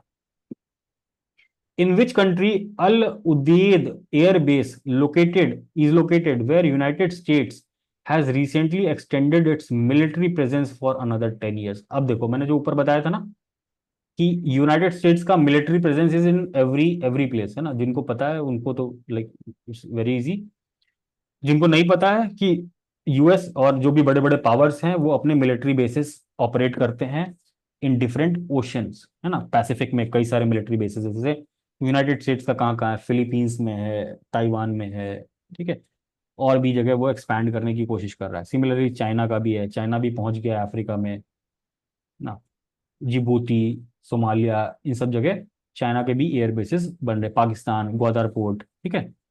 तो ये जो बेस है ये कहाँ पर है, ये कतर में। अब कतर आप लोकेशन देखना, मैप खोल के लोकेशन देखना कतर, अब देखो कितने सारे Qatar Bahrain, these things are like जो भी लोकेशन दिखे ना वेस्ट एशिया, थोड़ा सा लोकेशन का भी आइडिया लेते रहो। This is not important question, but हाँ location wise it is important कि कतर आप थोड़ा सा देख लो कि ना कतर का लोकेशन कहाँ पर है ना, जियो पॉलिटिकल डायनेमिक्स उसको रीड कर लोगे आप समझ में आ जाएगा थोड़ा सा context. Has developed India's man portable air defence missile system, देखो है ना, air defence missile system man portable, मतलब इट इज पोर्टेबल, ठीक है। So again this is important, ISRO DRDO से रिलेटेड कुछ भी हो और कुछ नया डेवलप हुआ हो तो that is important. Udanti Sita नदी टाइगर रिजर्व नेशनल पार्क, अगर ऐसा कुछ है तो लाइक एक बार देख लेंगे, अंदर कोई काम की बात नहीं होगी, बट हमको लोकेशन से मतलब है ना कि कहाँ पर है, कहाँ पर है, मध्य प्रदेश में। वैसे भी लाइक अगर आप बाद में भी मैपिंग करोगे टाइगर रिजर्व और इन सब चीज़ों का तो you will get to know, but अभी क्या है कि रनिंग लाइक रीड कर रहे हैं तो बस जस्ट एक बार दिमाग में आ जाएगा कि हाँ ये मध्य प्रदेश में है, क्या पता वहाँ ऑप्शन कुछ हो जाए जिससे एलिमिनेट हो जाए। What is the amount of hydro power India agreed to purchase from Nepal, है ना, इंडिया और नेपाल के बीच में हाइड्रो पावर से रिलेटेड एक एग्रीमेंट हुआ है, कितना पावर परचेज करना है ये इंपॉर्टेंट नहीं है, सिर्फ ये इंपॉर्टेंट है कि इंडिया हाइड्रो पावर परचेज कर रहा है नेपाल से, है ना, और वहां पर 2-4 प्रोजेक्ट्स हैं, है ना, जो 2-4 हाइड्रो पावर के प्रोजेक्ट्स हैं, जिसमें से एक तो है शायद अरुण करके ना, विशाल,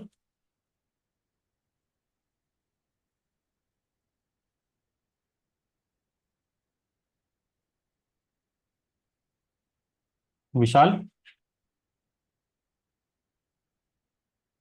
ठीक है। इंडिया और नेपाल के बीच में जो नेपाल में हाइड्रो पावर प्रोजेक्ट है उसका नाम, एक तो अरुण है जो मुझे याद आ रहा है ना। There are lot of hydro power projects running in Nepal, because वहां पर रिवर्स हैं, फास्ट फ्लोइंग रिवर्स हैं, जिसकी वजह से hydro power potential is very good. तो अगेन सिंपल, लाइक इसमें भी कुछ खास नोट नहीं करेंगे। ये वाला क्वेश्चन भी छोड़ो, which company has been contracted, कोई कॉन्ट्रैक्ट दिया है ना वैगन्स बनाने का, तो बिल्कुल कोई मतलब का नहीं है। Which elite unit of Indian Navy was involved in the successful rescue of 21 members, including 15 from the Liberian flagged vessel MV Leela नॉरफ्लॉक recently? अब ये थोड़ा सा इंपॉर्टेंट है, ये कोई बहुत बड़ा इवेंट हुआ था उस समय, ठीक है। हाईजैक का अटेम्प्ट हुआ था ना, हाईजैकिंग अटेम्प्ट हुआ था, अगर जो पेपर फॉलो कर रहा होगा, ये बहुत बड़ा इवेंट था उस समय का। तो अगेन अगर आपको नहीं पता है ना ये, तो एक बार थोड़ा सा विकिपीडिया खोल के ये इवेंट देख लेंगे ना, खाली ये एमवी लीला नॉरफ्लॉक को टाइप कर दोगे ना तो पूरे न्यूज आ जाएगी। नहीं हो तो कि what was the event related to MV Lila Norfolk, ऐसा करके चैट जीपीटी में भी टाइप कर दोगे तो पूरी स्टोरी आ जाएगी आपके सामने। वो स्मार्टली सबको बता दिया है कैसे चैट जीपीटी इनको यूज करना है।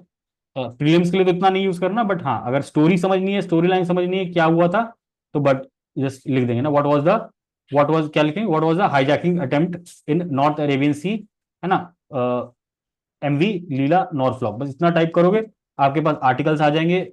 आप आराम से रीड करो, समझ लो, वरना आपको इतना सा रीड करके समझ में आ जाएगा if you have followed things. तो ये इंपॉर्टेंट है थोड़ा सा। What is the primary objective of recently signed MOU, है ना, कोई एमओयू साइन हुआ है किसके बीच में, इंडिया और उसे इंडिया फॉर रेलवेज, है ना, तो ये इंपॉर्टेंट है, ठीक है। तो कोई एग्रीमेंट साइन हुआ है नेट जीरो कार्बन एमिशन से रिलेटेड है, जहां भी इन्वायरमेंट टाइप की चीज दिख जाए, इन्वायरमेंट क्लाइमेट चेंज, उसको भी दिमाग में रखना है। तो यहां क्या बोल रहे हैं, achievement of net zero carbon emission. अब बीपीएससी बहुत सिंपल सा क्वेश्चन पूछ सकता है कि what is the meaning of net zero, ऐसा पूछा गया है ना, रिसेंटली एग्जाम से पूछा गया है कि नेट जीरो कार्बन एमिशन का क्या मतलब है, क्या स्टेटमेंट दे देगा। तो आपको अगर नहीं पता है नेट जीरो कार्बन एमिशन का मतलब क्या है, तो एक बार अगेन विकिपीडिया गूगल करके पढ़ लेंगे कि नेट जीरो का मतलब क्या है। फिर ये आगे 60 प्राइम फोकस ऑफ हरित नौका guidelines for green transition of inland vessels, है ना, इनिशिएटिव। अब ये कोई ऐसे इनिशिएटिव छोटा मोटा है, तो एक बार खाली रीड कर लिया, इतना इंपॉर्टेंट नहीं है ना। New name of the food security scheme of Rajasthan दूसरे स्टेट का है, बिल्कुल बिल्कुल छोड़ देंगे। Calendar do eastern Orthodox churches, ना, क्लियरली समझ में आ रहा है कि ये कोई लेना देना नहीं है इससे।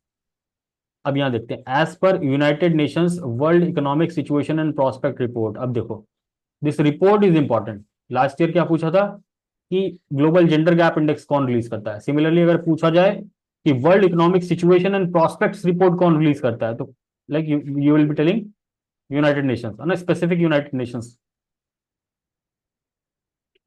तो ये रिपोर्ट वाला है ना, बस रिपोर्ट, और थोड़ा सा what is the projected GDP growth rate for India in 2000। अब इस पर्टिकुलर रिपोर्ट में यूनाइटेड नेशंस ने जनवरी के महीने में, और ये प्रोजेक्शंस चेंज होते हैं ना हर 2-3 महीने में, बहुत सारी रिपोर्ट्स आती हैं, हर हर हर ऑर्गेनाइजेशन अपना रिपोर्ट, ओईसीडी अलग करेगा, आईएमएफ अलग करेगा, है ना, कि इंडिया का इतना ग्रोथ होगा। तो इस चीज को ना ध्यान में रखने की इसको जरूरत नहीं है, एक दिमाग में आइडिया रखना है कि इंडिया का growth rate, GDP growth rate कितना प्रोजेक्ट किया गया है ना। अभी बजट इकोनॉमिक सर्वे आएगा, उसमें भी आप देखोगे, है ना, कि गवर्नमेंट ने बोला कि हमारा GDP growth rate last year इस हिसाब से हुआ है ना, in the upcoming year we are expecting this, है ना, 7%, 8%, जो भी है। तो those things, those facts you should just have an idea कि 6% के आसपास चल रहा है ना, 6% बोला है एस्टिमेटेड। बस इतना से याद रखना, याद रखने वाली बात क्या है कि ये रिपोर्ट कौन रिलीज करता है, बस इतना सही जानना है। Wooden craft recently GI VI नहीं पूछता अब ना, अब ये सब चीजें पुरानी हो गई, अभी सब ये सब छोटे मोटे एग्जाम के लिए ना, दरोगा और इस टाइप के एग्जाम्स के लिए है। अब टीसीएस लेवल पे ये जीआई टैग नहीं पूछता, और पूछेगा भी तो ये इसका इसका कंपाइलेशन है ना, वो लास्ट में जो कंपाइलेशन मैगजीन आएगी उसमें दिया हुआ रहेगा, तो वहां से रट लेंगे। अभी अभी स्पेसिफिक टू बिहार कुछ होता तो भले हम यहाँ पर देख लेते, otherwise will skip this. Which company is operating Krishna Godavari deep sea basin project? बिल्कुल इंपॉर्टेंट नहीं है, बस यहाँ थोड़ा सा रीड कर लेना, क्योंकि ये मिनरल से रिलेटेड है, मिनरल ऑयल है ना, इनसे रिलेटेड है। केजी बेसिन कहाँ पर है ना, थोड़ा सा देख लिया, बे ऑफ बंगाल है ना, बे ऑफ बंगाल में है कृष्णा। अब यहाँ पर ये रीड करते करते ये दिखा, पेट्रोलीफेरस बेसिन। पेट्रोलीफेरस बेसिन मतलब क्या, कि ये जो जो बेसिन है वो, उसमें क्या है, पेट्रोलियम इज प्रेजेंट, ठीक है। दैट्स वाई वहां से हमको ऑयल और नेचुरल गैस मिलता है, ठीक है।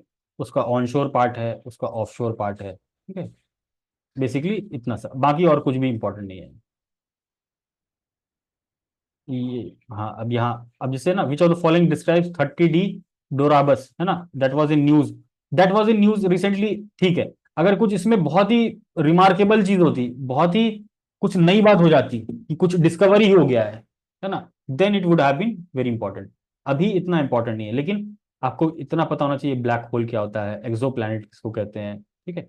अगर आप यहाँ पर देख, सुपरनोवा क्या होता है, लाइक लास्ट ईयर पूछा था ना, पल्सर क्या होता है, तो अगेन सुपरनोवा क्या होता है, पल्सर, पल्सर और उसी वाले सेक्शन में पढ़ोगे सुपरनोवा के बारे में। फिर ब्लैक होल भी उसी सेक्शन में पढ़ोगे कि ब्लैक होल क्या होता है, जो भी ज्योग्राफी में दिया हुआ है। एक्सो प्लैनेट क्या होता है। अब यहाँ नासा चंद्रा एक्सरे ऑब्जर्वेटरी, अब ये कभी पूछ सकता है ना कि ये किसका है, चंद्रा एक्सरे ऑब्जर्वेटरी किसका है, इंडिया का है, नासा का है, जाक्सा का है, किसका है ना। बेसिकली सुपरनोवा, है ना।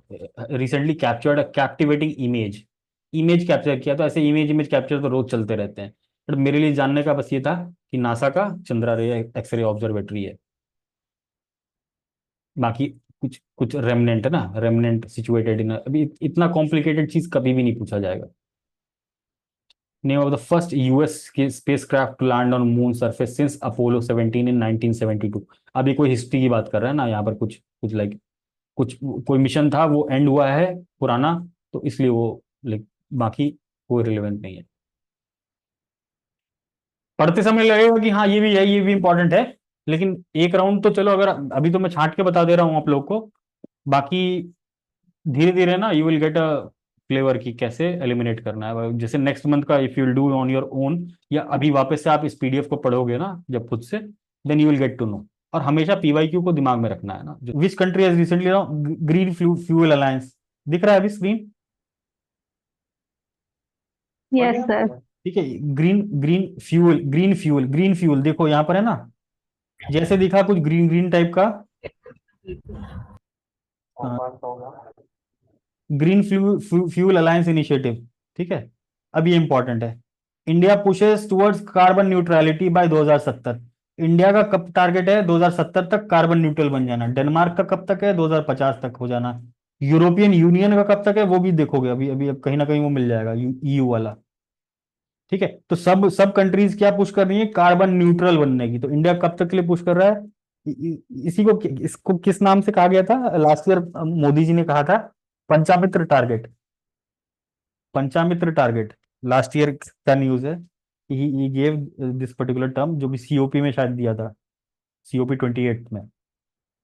जब इन्वायरमेंट वाला सेक्शन करोगे ना, then you will get to know these things. तो फिलहाल के लिए इंपॉर्टेंट है कि दिस तो फिर नेट जीरो क्या है? क्या, हाँ, net zero carbon neutrality. Net zero फिर किसको कहते हैं? Hello Sneha, yes, yes sir. Net zero किसको कहते हैं, कार्बन न्यूट्रलिटी किसको कहते हैं? आप जितना कार्बन प्रोड्यूस कर रहे हो, अभी हमारे हमारी कंट्री में कार्बन प्रोड्यूस हो रहा है, पावर प्लांट्स हैं, व्हीकल्स हैं, यस सर। ठीक है। उस कार्बन, जो भी कार्बन प्रोड्यूस हो रहा है, वो अल्टीमेटली क्या कर रहा है, ग्लोबल वार्मिंग कर रहा है, यस सर। ठीक है। उस कार्बन एमिशन को अगर रोकना है तो हमको क्या करना पड़ेगा, we have to bring some new kind of technology to withhold this increase in carbon emission।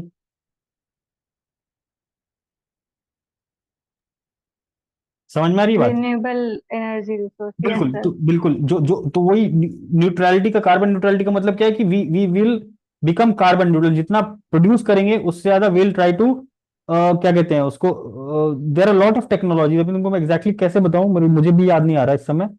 There are lot of technology जिसकी मदद से हम will try to neutralise this carbon emission, with technology हो गया है ना, विद पॉलिसी स्टेप्स, है ना, जैसे अभी इलेक्ट्रिक व्हीकल प्रमोट कर रहे हैं, तो अल्टीमेटली क्या कर रहे हैं, सोलर एनर्जी, सोलर एनर्जी हो गया, there are lot of things, मैं एक बार गूगल ही कर विंड लूं। एनर्जी हो गया, फिर ट्रांसफर ऑफ क्रेडिट हो गया, हाँ कार्बन क्रेडिट। हाँ, नया कार्बन, नया कंट्रीज का जो जो डेवलप्ड कंट्रीज है वो ट्रांसफर करेंगे अपना टेक्नोलॉजीज की technologies to the low income group companies yes countries. Yes yes yes, बिल्कुल सही। ठीक है, देखो अभी बेसिकली कार्बन न्यूट्रलिटी का मतलब क्या है, having a balance between emitting carbon and absorbing carbon from the atmosphere in carbon sinks. ये कार्बन सिंक क्या है जो ये अभी एक्सप्लेन कर रहा है ना, कार्बन सिंक। तो there are lot of things, lot of technology going on in this carbon sink and वाला part. What is carbon neutrality, how it can be achieve by, देखो यूरोपियन यूनियन वाला बता रहा था ना, कब तक है, 2050 तक है उनका नेट जीरो, है ना। थोड़ा सा गूगल कर लो what does carbon neutrality means, है ना। देखो यहां दिया ना, what is the difference between carbon neutral and carbon zero. Carbon neutral can cover a defined part of the business operations and typically account for CO2 emission but not other green house gases. Carbon neutrality का मतलब क्या है कि सिर्फ वो carbon CO2 के emission से deal करेगा, है ना। वो बिजनेस के लेवल पे भी हो सकता है, किसी ऑर्गेनाइजेशन के लेवल पे भी हो सकता है, गवर्नमेंट के लेवल पे भी हो सकता है, इंटरनेशनल लेवल पे भी ऑफकोर्स होता ही है ना। तो थोड़ा सा कंसेप्चुअल चीज है, एक बार है ना बेसिकली हल्का सा रीड कर लोगे ना कोई सा भी छोटा सा आर्टिकल, समझ में आ जाएगा। कार्बन न्यूट्रल नहीं समझ में आए तो यूट्यूब पे वीडियो देख लेना कोई सा भी। स्नेहा समझ में आया? Yes, sir. ठीक है। Recently received patent for solar mill innovation, बिल्कुल छोड़ देंगे इसको, है ना। वेस्ट बंगाल गवर्नमेंट की कोई स्कीम है, इसको भी नहीं करेंगे ना। Which region is tropical cyclone, अब जनवरी में कोई ट्रॉपिकल साइक्लोन आया है, बस रीजन देखा मेडागास्कर, है ना। नाम हम कुछ नहीं याद करने की कोशिश करेंगे, क्योंकि अब ये नहीं पूछता कि कौन सा साइक्लोन कहाँ आया है ना, ये तो हर साल का काम है आना जाना। इंडिया फर्स्ट, है ना, रीड कर लेंगे। In response to warming oceans what adaptation strategy, बिल्कुल इंपॉर्टेंट नहीं है, ठीक है। जांजीबार खाली देख लेंगे ना, जांजीबार कहाँ है, क्योंकि लोकेशन दिख गया तो देख लेंगे, अदरवाइज हल्का सा रीडिंग करके ना you will get to know कि ये इंपॉर्टेंट है कि नहीं, है ना। Fourth secretary general of BIMSTEC ना, BIMSTEC is an important organisation, जिनको नहीं पता है वो थोड़ा सा इसको भी गूगल करके देख लेंगे, देख लेना, क्योंकि आज शायद आज कोई समिट हुआ है ना न्यू दिल्ली में, आज समिट, बिम्स्टेक का समिट हुआ है। सो अगेन कौन अपॉइंट हुआ है, इंदिरा मनी पांडे इंडिया के एम्बेसडर हैं, लाइक, है ना। तो बस इतना नोट कर लेना कि ये सेक्रेटरी जनरल बने हैं बिम्स्टेक के। बिम्स्टेक कहाँ है, उसका हेडक्वार्टर कहाँ है, ये हल्का सा गूगल कर लोगे, देखो दिखाऊं, BIMSTEC,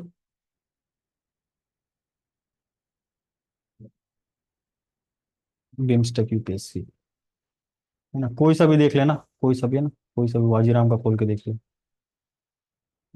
what is BIMSTEC, about BIMSTEC, बस, है ना, इतना सा पढ़ लिया, हेडक्वार्टर कहाँ है, क्या है, नहीं है ना, इंपॉर्टेंस क्या है, थोड़ा सा रीड कर लिया। नहीं समझ में आएगा तो थोड़ा सा वीडियो देख लिया छोटा कोई, समझ में आ ही जाएगा। जो बिल्कुल फ्रेशर हैं उनके लिए थोड़ा सा दिक्कत हो सकती है, लेकिन कंटिन्यू समझ में आ जाएगा, इफ यू फॉलो न्यूज़पेपर, थोड़ा बहुत तो समझ में आ ही जाएगा। विच of the following describe sky due, अब स्काई ड्यू बैलून, है ना, अभी आंसर देखा, बैलून एलून टाइप की चीजें बिल्कुल छोड़ देंगे, है ना। Amid escalating tensions with Hezbollah, Hezbollah militants कहाँ है, लेबनीज बॉर्डर, है ना, लेबनान, इसराइल, ठीक है। अब उसने कोई गुब्बारा छोड़ा, अब वो चल रहा है उन दोनों के बॉर्डर कॉन्फ्लिक्ट्स, कोई गुब्बारा छोड़ रहा है, कभी कुछ हो रहा है ना, देखा नहीं था कैसे अटैक हुआ था इसराइल पे। अभी जिन्होंने पेपर फॉलो किया होगा लास्ट 6-8 महीने पहले, तो वो इस तरीके का अटैक हुआ था। तो again Hezbollah Hezbollah militant group कहाँ ऑपरेट करता है, ये थोड़ा सा गूगल कर लेंगे, तो यहाँ से पता चली गया है, लेबनान। और हमास कहाँ पर है, कोई बताएगा, हमास, Israel. सूडान में कौन है, सॉरी, Houthi, sir.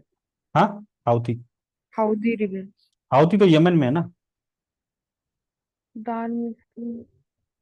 ठीक है, सूडान मेरे से गलती से निकल गया, हाउथी वही पूछना चाह रहा था मैं। Chechnya, No idea. रशिया की साइड, ठीक है।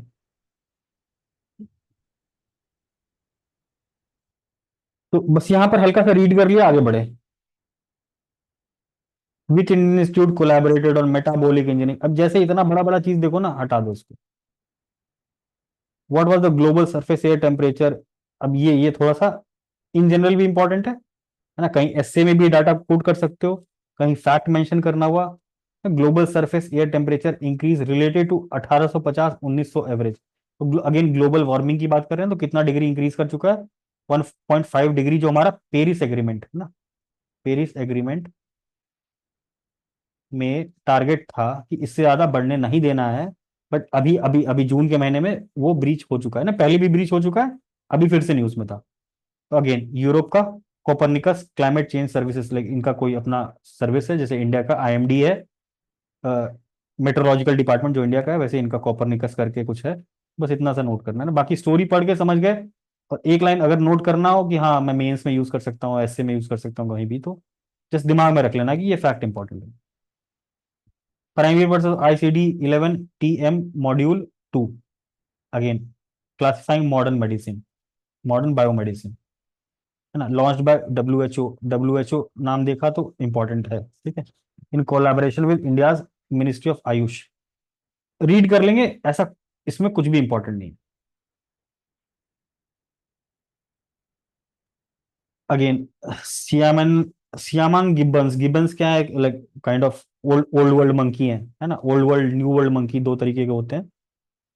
तो इसमें से एक मंकी है सियामांग गिब्बन्स। अब इससे रिलेटेड कुछ भी फैक्ट पूछा है ना, रैंडम है, इस पे दिमाग नहीं लगाना है, बस यहाँ देखना है rain forest of Indonesia Malaysia ना। मलेशिया में किस तरीके के फॉरेस्ट है? रेन फॉरेस्ट है, क्योंकि क्योंकि क्योंकि इक्वेटर के पास है ना, इक्वेटर के पास जो हमारे जो रीजन्स हैं वो क्या होते हैं? रेन फॉरेस्ट वाले रीजन होते हैं। जो हमारा लेट से Andaman and Nicobar rain forest, वहां पर जो वेजिटेशन है वो रेन फॉरेस्ट वाली वेजिटेशन है। साउथ सुमात्रा, जावा सुमात्रा, ये आइलैंड्स का कई बार सीक्वेंस पूछ देता है, फ्रॉम वेस्ट टू ईस्ट, है ना, इस तरीके से अरेंज करो। या इंडोनेशिया का सबसे बड़ा आइलैंड कौन सा है? इस तरीके से कई बार पूछा हुआ है। जब घटना चक्र सॉल्व करोगे you will see this questions. तो ऐसे लोकेशन दिखा तो लोकेशन है ना, जरा सा दिमाग में रखते हुए उसको गूगल कर लेंगे, टर्म मैजिक आइलैंड्स, वरना यहाँ पर कुछ भी इंपॉर्टेंट नहीं है, ठीक है। Again the term magic islands recently news refers to features found on which astronomical body.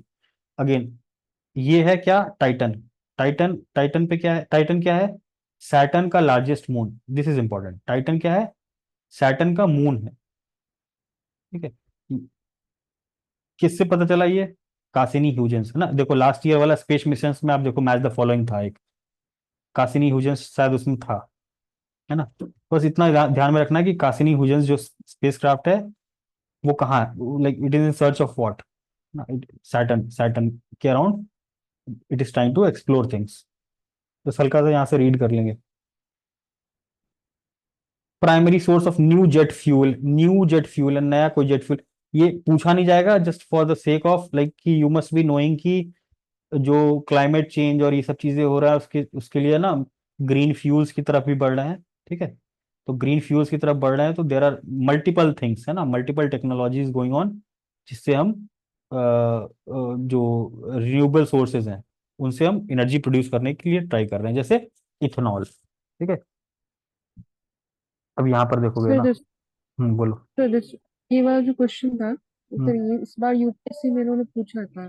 कौन सा वाला ये क्वेश्चन? चार ऑप्शन, सर ये फ्यूल वाला सर, हाँ, कि मैं वो वही बोल रहा हूँ। मतलब हम्म, ह्यूमन सीवेज से फ्यूल बन सकता है नहीं। और sir hmm, it was confusing, like चार ऑप्शन थे, उसमें हम्म। कंफ्यूज हो गए थे, ये सीवेज से बनेगा या नहीं बनेगा। अच्छा, एंड सीवेज वाला था क्या?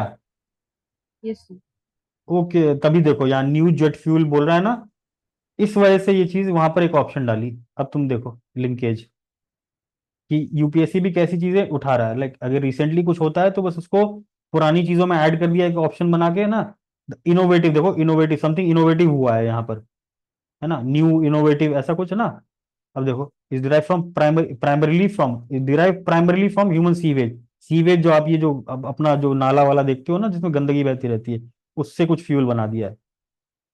क्लियर, किसी कंपनी ने, ठीक है। The process is part of a broader effort to reduce the aviation industry's carbon footprint. अब कार्बन फुटप्रिंट नहीं पता तो कार्बन फुटप्रिंट भी गूगल करके पढ़ लो, कार्बन फुटप्रिंट का क्या मतलब है, ये भी बहुत कंफ्यूजिंग है, इसमें भी लाइक ट्रिक खेला जा सकता है। BPSC can give this question, carbon neutrality का मतलब क्या है, कार्बन फुटप्रिंट का मतलब क्या है ना। तो अगेन ये एविएशन इंडस्ट्री में कोई फ्यूल बनाया है ना, फायरफ्लाई ग्रीन फ्यूल कंपनी नाम है उसका, किससे बनाया है, सीवेज, सीवेज से। अब ये रीड कर लेंगे।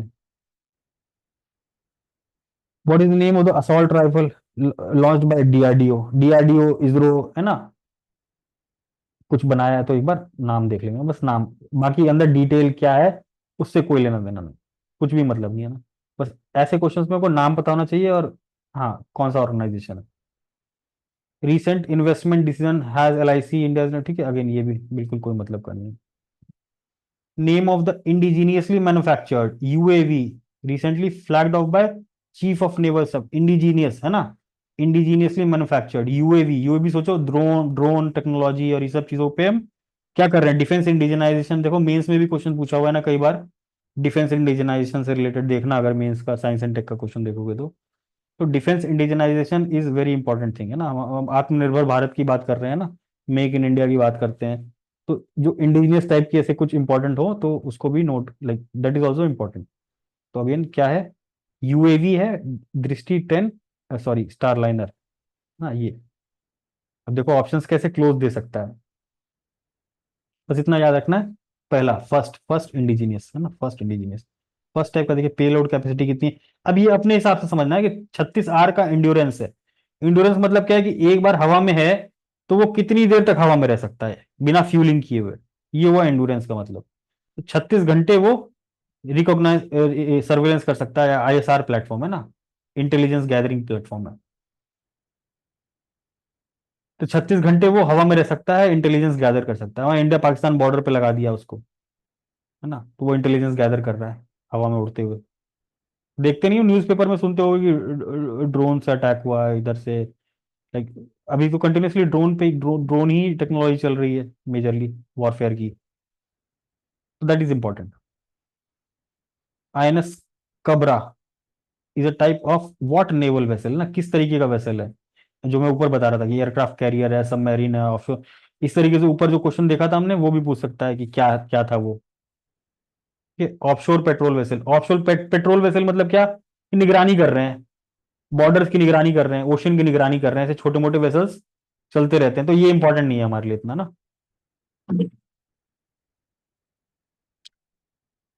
विंग्स इंडिया कॉन्फ्रेंस हमेशा होता है, हर साल होता है ना, लार्जेस्ट सिविल एविएशन इवेंट, ये हर साल होता है, अभी तो काफी टाइम हो गया ना, अभी हो चुका ये, तो इतना इंपॉर्टेंट नहीं है,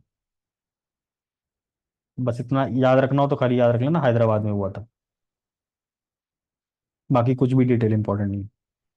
primary objective XRISM satellite mission है ना, अब ये कुछ मिशन है इंपॉर्टेंट है ना, किस चीज को स्टडी करेगा, एक्सरे। अब ये मत समझने लग जाना कि मेरे को पूरा अंदर समझ में आ जाए कि एक्सरे कैसे जा रहा है, क्या हो रहा है, पूरी टेक्नोलॉजी समझ, बस अपने को इतने से मतलब है कि मिशन का नाम क्या है ना, किस किस का एफर्ट है, कोलैबोरेटिव एफर्ट किसका, जापान, जापान की एजेंसी क्या है, जैसे इंडिया की इसरो है, जापान की जाक्सा है ना, नासा तो सबको पता है यूएस का, ESA European space agency Europe की है, ठीक है। तो किस किस का कोलैबोरेशन है, जाक्सा का, एनएसए का और ईएसए का, इंडिया का कोई रोल नहीं है, ठीक है इसमें, बस हल्का सा टेक्नोलॉजी के बारे में पढ़ लिया कि क्या क्या है ना, हल्का सा। Zeus mission signifies a major advancement in our understanding of the universe है ना, understanding of the universe beyond the capacities of visible light, providing more detailed chemical maps and insights into the dynamic process governing the cosmos। अब सोचो, बस इतना सा जानना है कि आउटर स्पेस कॉस्मोस के बारे में नॉलेज गैदर कर रहा है, कि केमिकल्स क्या क्या है, लाइक केमिकल मैपिंग कर रहा है उसकी, कि कौन कौन से केमिकल्स अवेलेबल है, कौन कौन से गैसेस अवेलेबल हैं। Which country has recently passed a significant legislative bill banning the consumption and sale of dog meat? अब ये इंपॉर्टेंट नहीं है लेकिन हाँ चलो, सिग्निफिकेंट लेजिस्लेटिव बिल है ना, बैन ही कर दिया पूरे पूरे कंट्री में, ठीक है, तो ये इंपॉर्टेंट है थोड़ा सा। साउथ कोरिया, वरना हम जनरली क्या सोचेंगे जैसे कोरियन ओरियन तो डॉग मीट तो खाते ही हैं, है ना, तो उसमें हम कोई सा भी ऑप्शन मार के आ जाएंगे। तो ये भी दिमाग में रखना कि अभी लेजिस्लेशन पास हो गया तो ये अभी 6 महीने बाद हो, साल भर बाद हो, बीपीएससी के लिए इंपॉर्टेंट है वो लेजिस्लेशन। लाइक लास्ट ईयर ही पूछा था, कौन सा पूछा था एक लेजिस्लेशन, प्लेन एक्ट ऐसे करके कुछ पूछा था, plain act has been pass by which, जो इंग्लिश मैंडेटरी करता है, ऐसे करके कुछ एक्ट पूछा था, प्लेन लैंग्वेज एक्ट। तो इस तरीके का कोई बड़ा एक्ट या कोई सिग्निफिकेंट एक्ट किसी कंट्री ने पास किया है, बस उसको एक लाइन में नोट कर लेंगे। अंदर की कहानी पढ़नी हो तो पढ़ो, है ना, एक बार तो रीड कर ही सकते हो, बाकी छोड़ सकते हो। Which government department is responsible for organisation startup India innovation week. अभी इस तरीके का इवेंट है ना, हर साल होता रहता है। Again DPIIT, ministry of commerce and industry. हल्का सा रीड किया तो दिमाग में रहता है ना कि किस इंडस्ट्री के अंदर, किस मिनिस्ट्री के अंदर आएगी चीजें। नेशनल स्टार्टअप डे 16 जनवरी, दिमाग में हल्का सा देख लिया। स्टार्टअप इनोवेशन, इस तरह की चीजें जो है उस पर भी हमको नोटिस करके रखना है। लाइक कोई स्कीम आ रही हो जिसमें इनोवेशन, एंटरप्रेन्योरशिप इसकी बात कर रहा हो, that also becomes a little bit important. Which ministry has been conferred, जैसे अटल इनोवेशन मिशन के बारे में कई बार पूछा हुआ है ना, लाइक लास्ट ईयर भी शायद यूपीएससी ने पूछा था, या कि अटल इनोवेशन मिशन के बारे में हर साल कहीं ना कहीं क्वेश्चन पूछा जाता है स्कीम्स वाले पार्ट में। तो स्कीम्स के लिए मैं अलग से बताऊंगा what you have to do, schemes last एक साल के स्कीम्स के लिए। ये तो जस्ट हम कैजुअली पढ़ रहे हैं, है ना। स्कीम्स को अलग से जो इंपॉर्टेंट है वो विल सी फ्रॉम कंपाइलेशन ना, विजन का कंपाइलेशन देख लेंगे। Which ministry has been conferred with the prestigious first prize in the Innovation Sandbox presentation for Digital India Digital Transformation Initiatives Land Governance through स्वामित्व scheme. स्वामित्व scheme आप देखोगे कि ना हर हर समय रिपीट होता रहता है। कुछ कुछ स्कीम्स जो है ना, जितनी बार रिपीट हो उतनी बार समझ लो आपकी वो इंपॉर्टेंट है, तो उस स्कीम के बारे में आपको पता होना जरूरी है। लाइक स्वामित्व स्कीम लास्ट ईयर पूछा था, बट वो लॉन्च हुआ था 2020 में जब कोविड आया था, फर्स्ट वेव कोविड का था, तब पीएम लाइक प्रधानमंत्री ने लॉन्च किया था। तो वो मिनिस्ट्री ऑफ पंचायती राज का, अगेन ये क्वेश्चन अगर आप देखोगे तो सीधे आपको सिर्फ आपको ये पता होना चाहिए था कि मिनिस्ट्री ऑफ पंचायती राज है। ये 5 स्टेटमेंट का क्वेश्चन था 69th में, लेकिन you could have solve this in 10 seconds अगर आपको सिर्फ मिनिस्ट्री पता होती। तो ये छोटे छोटे बेनिफिट्स हैं जो मैं बताना चाहता हूँ। अब यहाँ पर है ना, देखो यही यही स्टेटमेंट था, the scheme is a reformative step towards establishment of clear ownership of property in rural inhabited abadi areas by mapping of land. Same same उठा के दिया हुआ था वहां स्टेटमेंट। ठीक है, तो ये बेसिक है स्कीम के बारे में क्या है। नहीं पता हो तो अभी भी आप लाइक जब स्कीम वाला डॉक्यूमेंट पढ़ेंगे हम लोग वहां देख लेंगे। अभी बस इतना इंपॉर्टेंट है कि स्वामित्व स्कीम है, मिनिस्ट्री ऑफ पंचायती राज है, समथिंग रिलेटेड टू लैंड है ना, लैंड ट्रांसफॉर्मेशन। जिसको नहीं नहीं पता है वो गूगल करके पढ़ लो एक बार। Which countries scientist have joint India 43rd Antarctic. Antarctic Arctic है ना, इंडिया का अगर कोई रिलेशन है तो इंपॉर्टेंट है। ठीक है, अगेन इसको रीड कर लेंगे। इंडिया के जो एंटार्क्टिक में रिसर्च सेंटर्स हैं वो कौन कौन से हैं, एनीवन? मैत्री दो है, तीन है? मैत्री पार्टी मैत्री, फिर दो हाँ गंगोत्री गंगोत्री और एंटार्क्टिक भी ठीक है। आर्टिक में एक है, आर्टिक में कौन क्या है? इंडार्क, मैत्री एन इन आर्टिक से इन हाँ इंडार्क, आर्टिक और एंटार्क्टिक दोनों में देख लेना कि इंडिया का रिसर्च सेंटर क्या, रिसर्च वो सेंटर कौन सा है, क्या नाम है उसका।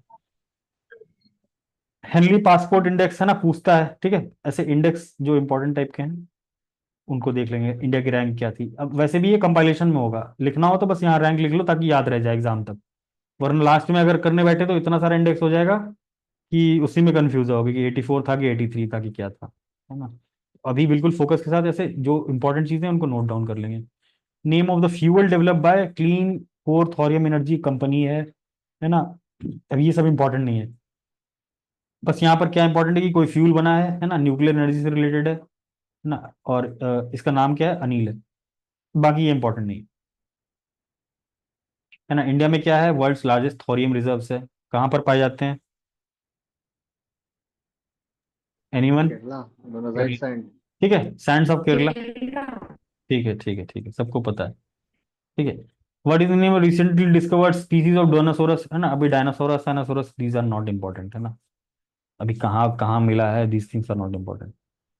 Yakshagana a traditional folk dance belongs to which of the following states.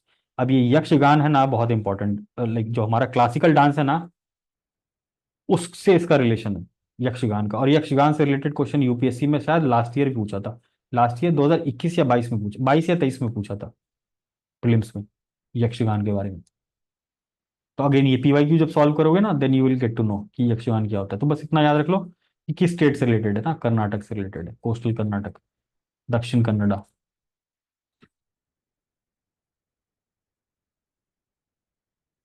तो यहाँ किसी किसी लाइक कर्नाटक हाई कोर्ट के ऑर्डर के कारण ये रोक दिया गया था, and now again it has started.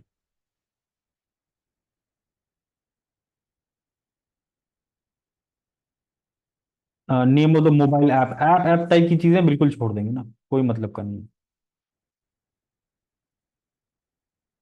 अब ये छोटे मोटे प्रोजेक्ट प्रोजेक्ट चलते रहते हैं, प्रोजेक्ट से भी कोई मतलब नहीं है। Indian bowler best of with arjuna award, कोई मतलब नहीं है ना, इस टाइप के अवार्ड्स जो हर साल मिलते हो। स्पोर्ट्स में देखो कैसा चीज देखना है कि कोई बहुत बड़ा इवेंट है, वर्ल्ड लेवल का कोई इवेंट है, उसमें भी गोल्ड मेडल मिला है, तब कुछ। इंडिविजुअल ऐसा कि किसने कितना स्कोर कर लिया, कौन फास्टेस्ट ये हो गया, कौन है ना इतना विकेट ले लिया, किसको मैन ऑफ द मैच मिला, किसको ये मिला, अब वो सब चीजें नहीं पूछी जाती है ना। एक बार अब जब पीवाईक्यू वापस से देखोगे ना, इन सब चीजों को ऑब्जर्व करना कि स्पोर्ट्स में कैसे क्वेश्चंस पूछ रहा है, तो बिल्कुल समझ में आ जाएगा कि स्पोर्ट्स में मेरे को क्या छांटना है एग्जाम में। अगर वो ये पूछ रहा है कि सॉरी लास्ट ईयर क्या पूछा था, बैडमिंटन के 4 इवेंट्स उसने मैच द फॉलोइंग में लगा दिए थे। उसके पहले के पेपर्स देखोगे तो वो पूछेगा यूएस ओपन में कौन जीता, बहुत पहले के, who was the winner of main singles US open.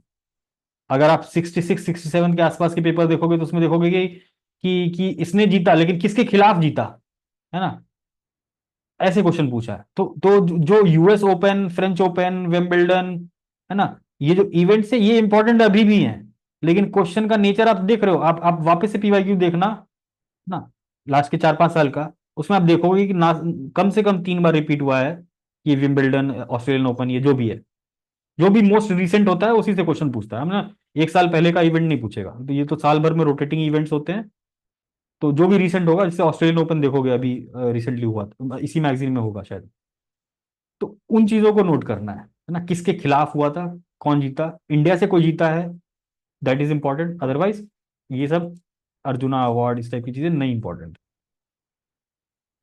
वो भी जनवरी की बात हो रही है अभी तो, अगर कोई जून की बात हो और एग्जाम मेरा सितंबर में हो तो मैं स्पोर्ट्स का थोड़ा और ध्यान से देख लूंगा, वरना मेरे को कोई मतलब नहीं है ना। नेशनल यूथ डे सबसे पहले हमने देखा ही था, बर्थ एनिवर्सरी ऑफ विवेकानंद, इसमें भी कुछ खास नहीं है। क्लीनेस्ट सिटी 7th, अब ये हर साल स्वच्छ सर्वेक्षण होता है, कोई मतलब का नहीं है ना, बिल्कुल बिल्कुल फोकस नहीं करेंगे इन सब चीजों पे। ये सब हो गया पुराना पैटर्न है ना, पहले ये सब पूछता था कि स्वच्छ सर्वेक्षण में कौन टॉप रैंक किया, ये कितना है, वो कितना है ना, अब ये सब चीजें नहीं आती हैं। अब इसमें खाली खास एक बात क्या है, इसको रीड करोगे तो कि सूरत और इंदौर दोनों को पहली बार एक साथ पहला रैंक मिला है, बस, इसके अलावा कुछ भी इंपॉर्टेंट नहीं है। स्वच्छ सर्वेक्षण करता कौन है, कौन सी मिनिस्ट्री के अंडर आता है ये,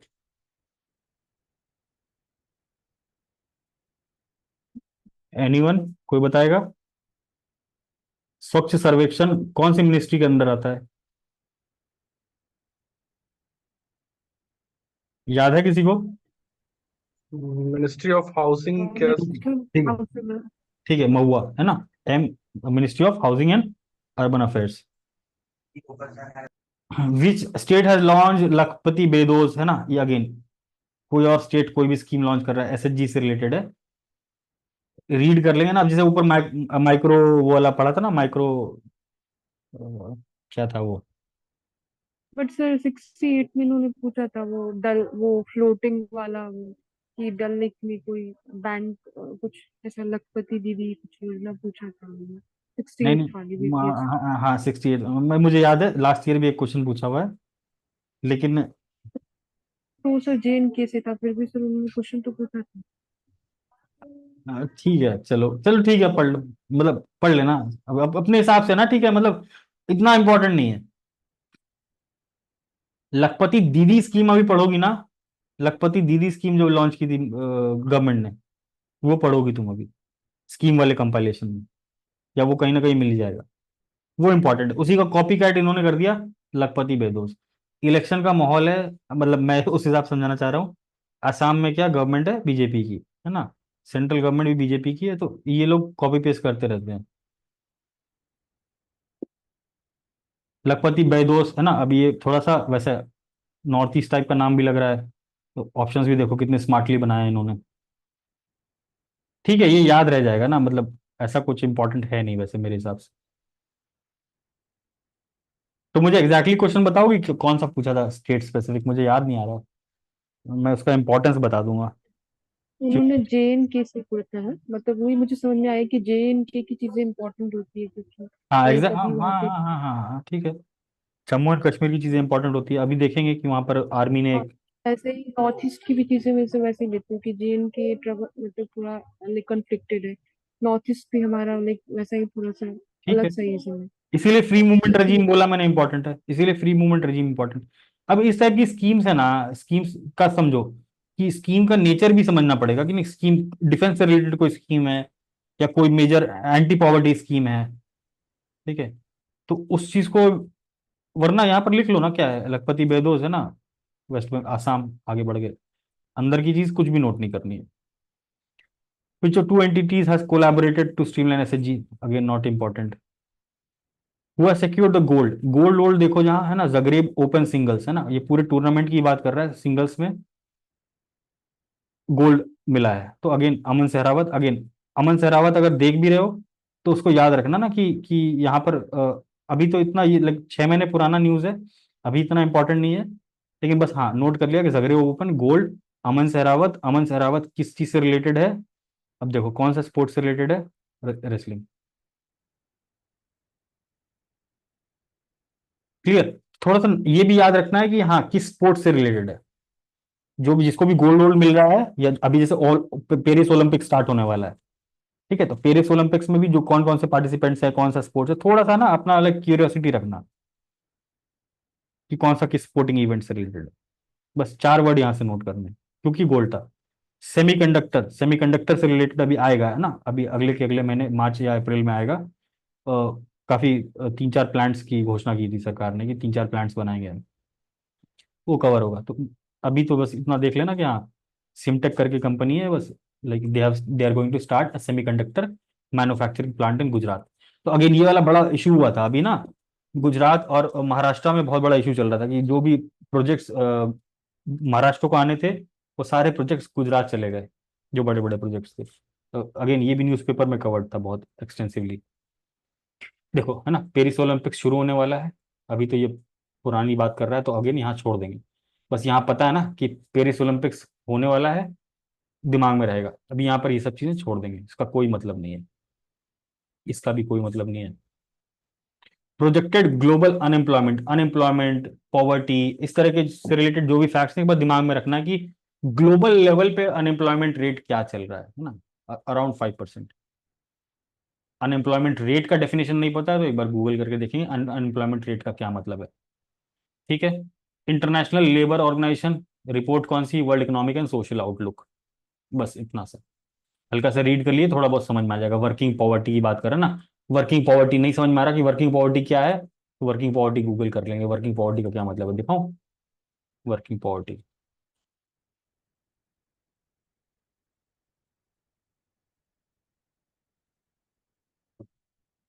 refers to a situation where individuals are employed in full or part-time jobs but still struggle to make ends meet and live below the official poverty line and have to claim income related welfare benefits। क्या बोल रहा है working poverty का मतलब, कि कोई भी इंसान वो काम करता हुआ दिखेगा, पूरे समय एम्प्लॉयड है, लेकिन उसकी सैलरी ये बताओ मेरे को 10,000 रुपए है, और खर्चा अगर तुम्हारा 20,000 रुपए है, तो तुम क्या करोगे, तुम you you are not, you will still struggle to make your ends meet, है ना, तुम अपना खर्चा पूरा ही नहीं कर सकते हो, फुल टाइम तुम नौकरी करते हुए नजर भी आ रहे हो, पूरे समय तुम काम कर रहे हो, 14-14 घंटा काम कर रहे हो, बट फिर भी तुम क्या हो, ऑफिशियल पॉवर्टी लाइन के नीचे हो, ऑफिशियल जो सरकार की पॉवर्टी लाइन होती है। एंड क्लेम इनकम, फिर तुम बोलोगे कि हम मुझे 5 किलो अनाज चाहिए, क्लियर, ये होती है वर्किंग पॉवर्टी। बस इतना सा, गूगल किया, पढ़ा, आगे बढ़े। आईएलओ, आईएलओ देख रही हो ना, अब आईएलओ समझ जाओ कि इंपॉर्टेंट, तो आईएलओ का हेडक्वार्टर कहाँ है, आईएलओ कब स्टैब्लिश किया था, ILO is the first and only tripartite agreement between laborers, industry and governments, है ना। ये एक अकेला ऑर्गेनाइजेशन है लेबर का, जिसमें जो एक ट्राइपार्टाइट एग्रीमेंट के तहत बना है ना, 1919 में बना है। अब जब हिस्ट्री पढ़ोगे तो वहां पर है ना एक क्वेश्चन पूछा हुआ है, घटना चक्र सॉल्व करोगे यू विल सी कि आईएलओ का पहला कॉन्फ्रेंस 1919 में हुआ था, जब 1919 में स्टैब्लिश हुआ था आईएलओ, इंडिया की तरफ से किसको भेजा गया था, ये पूछा हुआ है। जब घटना चक्र सॉल्व करोगे you will see this question history में, ठीक है। तो this is like little interconnection जो मैंने कर दिया है। आर्टिकल, ये कुछ पूछा हुआ है तो आर्टिकल आर्टिकल तो ठीक है, सुप्रीम कोर्ट आर्टिकल ये सब तो रीड कर ही लेंगे। गंगा सागर मेला अगेन पूछा हुआ है उत्तराखंड पीसीएस में, लाइक लास्ट ईयर 2021 वाले में, गंगा सागर मेला कहाँ से रिलेटेड है, नहीं पता है तो देख लेंगे, वरना आगे। पीएम ई बस सेवा स्कीम, अभी एक बस बस टाइप की सेवा स्कीम है ना, स्किप कर देंगे। 30 metre telescope project, this is very important, है ना। World's most advance ground based observatory, ठीक है, इसका पार्ट इंडिया भी है। कहाँ पर है, माउना लोआ, हवाई हवाई में, थोड़ा सा इसको रीड कर लेंगे। ऑप्टिकल 8 सैटेलाइट, इसका है, जापान का है, बस इतना सा नोट कर लेंगे। किस चीज के लिए, intelligence gathering for national, intelligence gather करेगा नेशनल सिक्योरिटी, इंपॉर्टेंट नहीं है बट जस्ट ठीक है, देख लिया। AN-32 एयरक्राफ्ट अगेन, है ना, रिसेंटली लोकेटेड रेकेज, कहीं वो रेकेज मिला है तो this is not important. Krishna Raja Sagar dam है ना, ग्रेविटी डैम है, कहाँ पर है, कावेरी पे है ना। बेसिकली लोकेशन लोकेशन थोड़ा सा देख लिया, वैसे कोई रिलेवेंट नहीं है इसका, करंट अफेयर्स के हिसाब से रिलेवेंट नहीं है, बस स्टैटिक चीजें देख लेंगे ना कि डैम है तो किस नदी पे है ना, तो आसपास कावेरी के ट्रिब्यूटरीज क्या है ना, बेसिकली विश्वेश्वरैया का हम एग्जाम्पल भी कई बार देते हैं, है ना, एथिक्स में देते हैं और एसए में भी देते हैं, वो हल्का सा नोट कर लेंगे। तो सिमिलरली है ना, सिमिलरली मैंने एटलीस्ट ये वाला पीडीएफ तो, जैसे which tiger reserve, India first dark sky park, अभी हर जगह मिल जाएगा ना, हर मैगजीन में मिलेगा, लेकिन हाँ यहाँ पर नोट कर लेंगे कि किस पार्क को मिला है टाइटल, पेंच, पेंच टाइगर रिजर्व। अब टाइगर रिजर्व, पेंच टाइगर रिजर्व नहीं पता है कहाँ पर है, तो ये थोड़ा देख लो, महाराष्ट्र में है कि मध्य प्रदेश में है, कहाँ है, हल्का हल्का अभी से देखते रहेंगे। तो जब लास्ट में कंपाइलेशन करेंगे या मैपिंग करेंगे तो बिल्कुल अजूबा नहीं लगेगा ना, चीजें पता रहेंगी कि हाँ अच्छा यहाँ पर ये चला था, यहाँ पर ये चला था न्यूज में। तो मैं ये चीजें थोड़ा स्पेसिफिक फोकस के साथ देख लूँ, अगर रशिया यूक्रेन, अभी रिसेंटली रेड सी का क्राइसिस हुआ था, ठीक है, तो रेड सी का क्राइसिस हुआ है, तो रेड सी से रिलेटेड जो भी कंट्रीज हैं, जो भी सीज हैं, मेडिटेरेनियन है, ठीक है, गल्फ ऑफ आदेन है, या जो जो भी वहां पर लोकेशंस हैं, उनको अच्छे से करेंगे क्योंकि क्वेश्चंस वहीं से बनेंगे, ठीक है। एक दो क्वेश्चन भी वहां से आ गया तो वो बहुत बड़ा एडवांटेज होगा, और वो यूपीएससी वाले बच्चे मोस्टली कर ले जाते हैं, एंड हियर वी लैक, क्योंकि हमारी आदत जो बीपीएससी वाले स्टूडेंट्स हैं स्पेशली हिंदी मीडियम, वो इस तरीके से पढ़ते ही नहीं है, ठीक है। तो ये 120 क्वेश्चन करा दिया, बाकी 120 मैंने यहाँ थोड़ा बहुत मार्क कर रखा है, मैं ये मार्क किया हुआ पीडीएफ भी डाल देता हूँ, ठीक है, ये आप लोग देख लेंगे, क्योंकि वैसे कराने चलूँ तो मैं फिर 2-3 घंटा एक साथ लेके बैठना पड़ेगा। Clear everyone, yes sir. है ना, ऐसे Yes, sir. कराने यस चलो सर। तो फिर 4-5 घंटे चलेगा, ऐसे करेंगे हम लोग, प्रीलिम्स के समय में रिवीजन करेंगे ऐसा डिटेल। सर आपने बोला तो वो फोरम वाला सर, तो या फोरम सर फोरम वाला जैसे देख लो, फोरम वाले में भी अगेन सर यही, सर देखो, अगर जैसे पीटी नहीं कर सकते क्या, पीटी फिजिक्स? नहीं नहीं बिल्कुल करो ना, PT 365 किया तो उस पर ट्रस्ट करो, ये तो जो सर क्योंकि जो मैंने पीटी 365 सारा किया है तो लाइक हाँ उसी को हाँ हाँ, रिवाइज कोई बात नहीं करना भैया, तुमने PT 365 किया है तो तुम बस ये जीके डूडे वाला MCQ कर लेना, और लास्ट में जो एक कंपाइलेशन आएगा एडिटोरिया का या जो भी आएगा उसको फॉलो कर लेना, बस करंट अफेयर्स के लिए इतना करना है। तरीका सर मैंने जो जैसे समझा दिया थोड़ा सा कैसे करना है, कैसे लाइक छाटनी है चीजों को, यस है ना, तो सर ओवरलोड। मुझे वन वाले में थोड़ा दिक्कत होता है, मतलब उधर वाला दिक्कत नहीं है, मतलब ये वन लाइनर में मुझे थोड़ा सा है कि किसको इम्पोर्टेंस दूं किसको नहीं दूं, अभी समझ में आया तो ना इसमें थोड़ा सा, थोड़ा जैसे थोड़ा अभी क्लियर हुआ।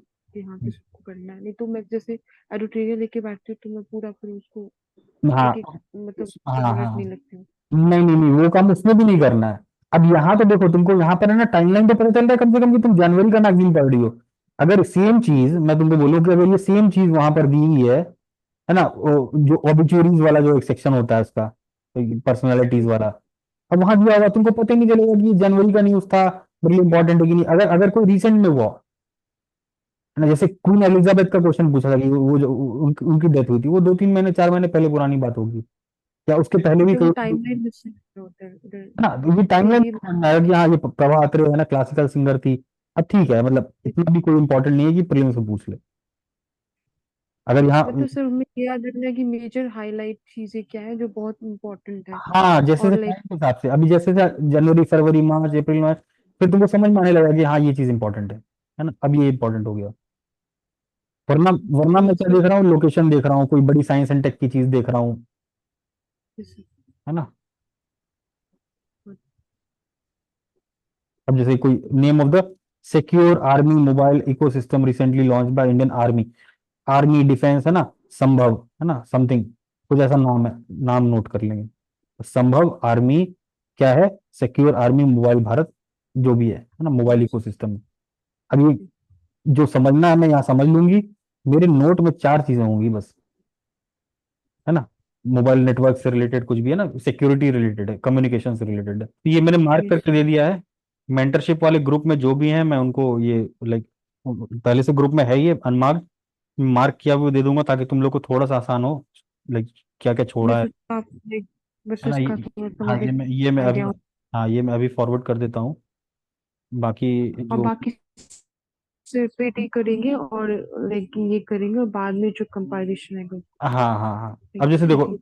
देखो यहाँ पर है ना, अब ये जनमन स्कीम है, अब देखोगे कि इतनी बार जनमन स्कीम अभी रिसेंटली लॉन्च हुआ था 5-6 महीने पहले। अभी जनमन स्कीम इतनी इंपॉर्टेंट है, अभी जनमन स्कीम ऊपर भी दिखाया था।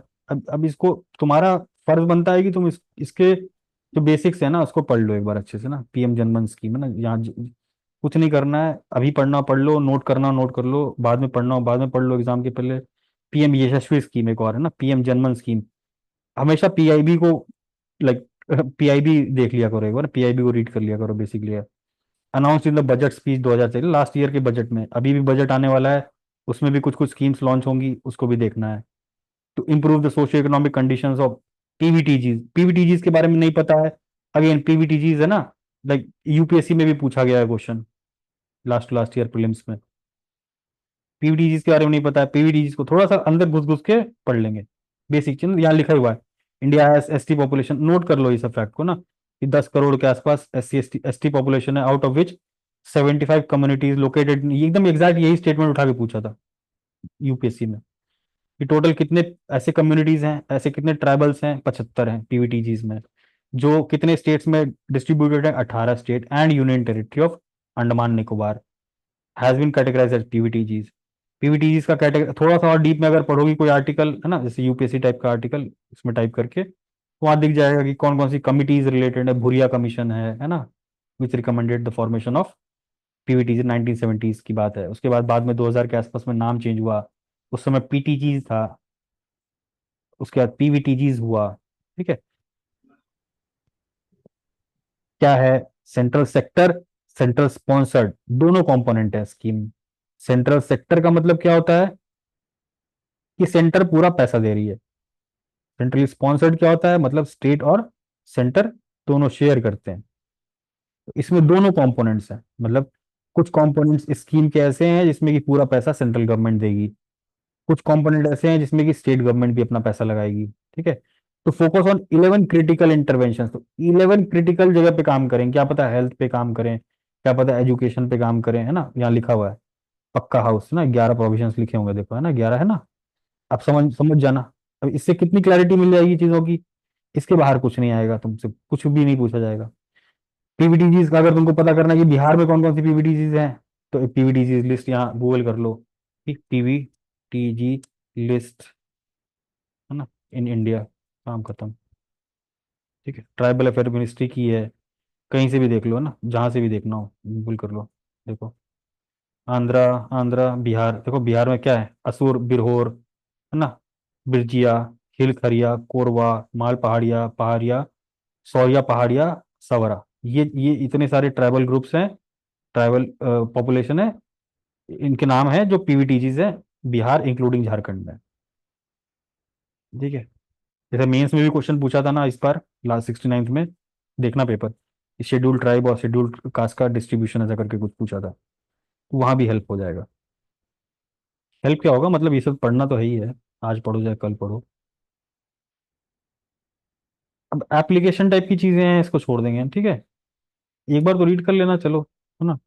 बट एप्लीकेशन ऐप टाइप की चीजें नहीं पूछेगा ना, ये मेंस में भले यूज कर सकते हो कहीं एग्जाम्पल देने में, कोई गवर्नेंस का एग्जाम्पल देना है, पॉलिटी के पेपर में कई बार एग्जाम्पल आता है, क्वेश्चन पूछता है ना कि गवर्नेंस में कैसे काम आ रहा है, टेक्नोलॉजी का गवर्नेंस में क्या काम है, तो वहाँ कुछ कुछ लाइक अपना दिमाग चला के इन सब चीजों को, अब ये सबका इंडिविजुअल है ना, मतलब तुम लोग को मैं क्या बताऊं कि कहीं से भी नोट कर सकते हो, मतलब from wherever you are reading, paper से पढ़ रहे हो, कहीं से पढ़ रहे हो, अगर दिमाग में क्लिक कर रहा है कि हाँ ये मैं मेंस में यूज कर सकता हूँ, तो बस दो चार वर्ड लिख लो अपने काम के, क्योंकि वो वापस से कभी याद नहीं आएगा अगर दोबारा वो मटेरियल नहीं पढ़ रहे हो तो ना। मिलान एक्सरसाइज ये हमेशा होता है, लाइक कहाँ हो रहा है, ये इंपॉर्टेंट है। ग्रीन अमोनिया, ग्रीन अमोनिया क्या है ना, ग्रीन अमोनिया नहीं पता है तो ग्रीन अमोनिया देख लेना गूगल करके, ग्रीन अमोनिया क्या है। Global fire power annual report, अभी ना क्या बताता है, वर्ल्ड वर्ल्ड की मोस्ट पावरफुल मिलिट्रीज कौन सी, तो इसमें इंडिया का क्या रैंक है। अब जो नहीं इंपॉर्टेंट है ना मैंने बिल्कुल मार्क नहीं किया, जो चीज मुझे लग रही है या कोई कीवर्ड लग रहा है मुझे, तो मैंने यहाँ मार्क कर दिया, ठीक है। इससे क्या होगा कि कंटेक्ट सेट हो जाएगा कि हाँ ये चीजें चली थी, जैसे गैंजेटिक डॉल्फिन, ठीक है। अब देखो लास्ट ईयर प्रीलिम्स से ही पूछा हुआ, अगर इतना सा कुछ पढ़ लिए होते यहाँ पर, तो वहाँ एक दो स्टेटमेंट तो ऐसे ही एलिमिनेट हो जाता 69th में। ये हर साल मतलब लगातार रहता है ये।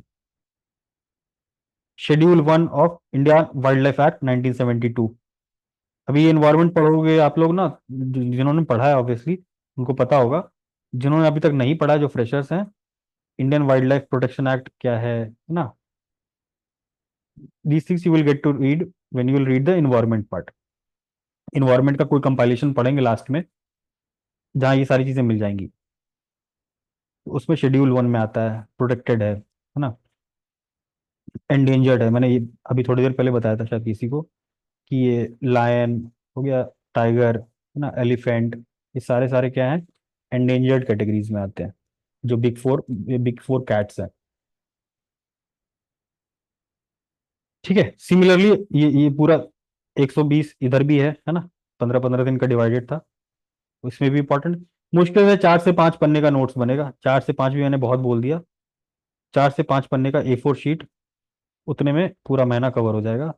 अब जिसको परमाफ्रोस्ट नहीं पता है ना, आर्टिक परमाफ्रोस्ट देखो, अभी परमाफ्रोस्ट नहीं पता है तो परमाफ्रोस्ट टर्म गूगल करके देख लेना कि परमाफ्रोस्ट का क्या मतलब होता है ना, जिसमें दिखाऊं। हमेशा एक्टिव रहना, एक्टिव रीडिंग करनी है, पैसिव रीडिंग नहीं करनी है।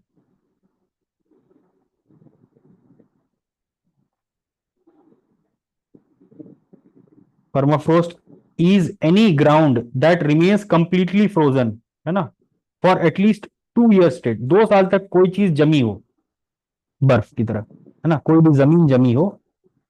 कहाँ कहाँ मिलता है, this permanently frozen grounds are mostly common in regions with high mountains and in earth higher latitudes near the north and south poles, Antarctic, Arctic, अपना हिमालयस हो गया। इसीलिए बोल रहे हैं जो ये परमाफ्रोस्ट होते हैं ना, इनमें क्या होता है, बहुत सारा कार्बन स्टोर्ड रहता है, ठीक है। अब जब ये परमाफ्रोस्ट क्या हो रहे हैं, अभी गर्मी के कारण आर्टिक आइस मेल्ट हो रहा है, न्यूज में पढ़ते होगे या कभी सुनोगे कि आर्टिक में आइस मेल्ट हो रहा है, एंटार्क्टिक में आइस मेल्ट हो रहा है, तो ये परमाफ्रोस्ट जो हो रहे हैं ये मेल्ट हो रहे हैं, ये क्या कर रहे हैं, कार्बन रिलीज कर रहे हैं, कार्बन रिलीज कर रहे हैं, तो ये ओशन में एसिडिफिकेशन कर रहा है, like it's a complete sequence. एक डर ये भी है क्लाइमेट चेंज का, परमाफ्रोस्ट जो है हमारे वो पिघल रहे हैं, और उसके कारण क्या हो रहा है, कार्बन रिलीज हो रहा है एटमॉस्फेयर में, and that is also impacting the ocean circulation, ocean temperature, वो सारी चीजें इफेक्ट कर रहा है। तो ऐसे टर्म्स पढ़ो एक बार, उनको रीड कर लो अगर नहीं पता है तो। देखो है ना, related to global warming and the thawing मतलब पिघलना, ठीक है एवरीवन,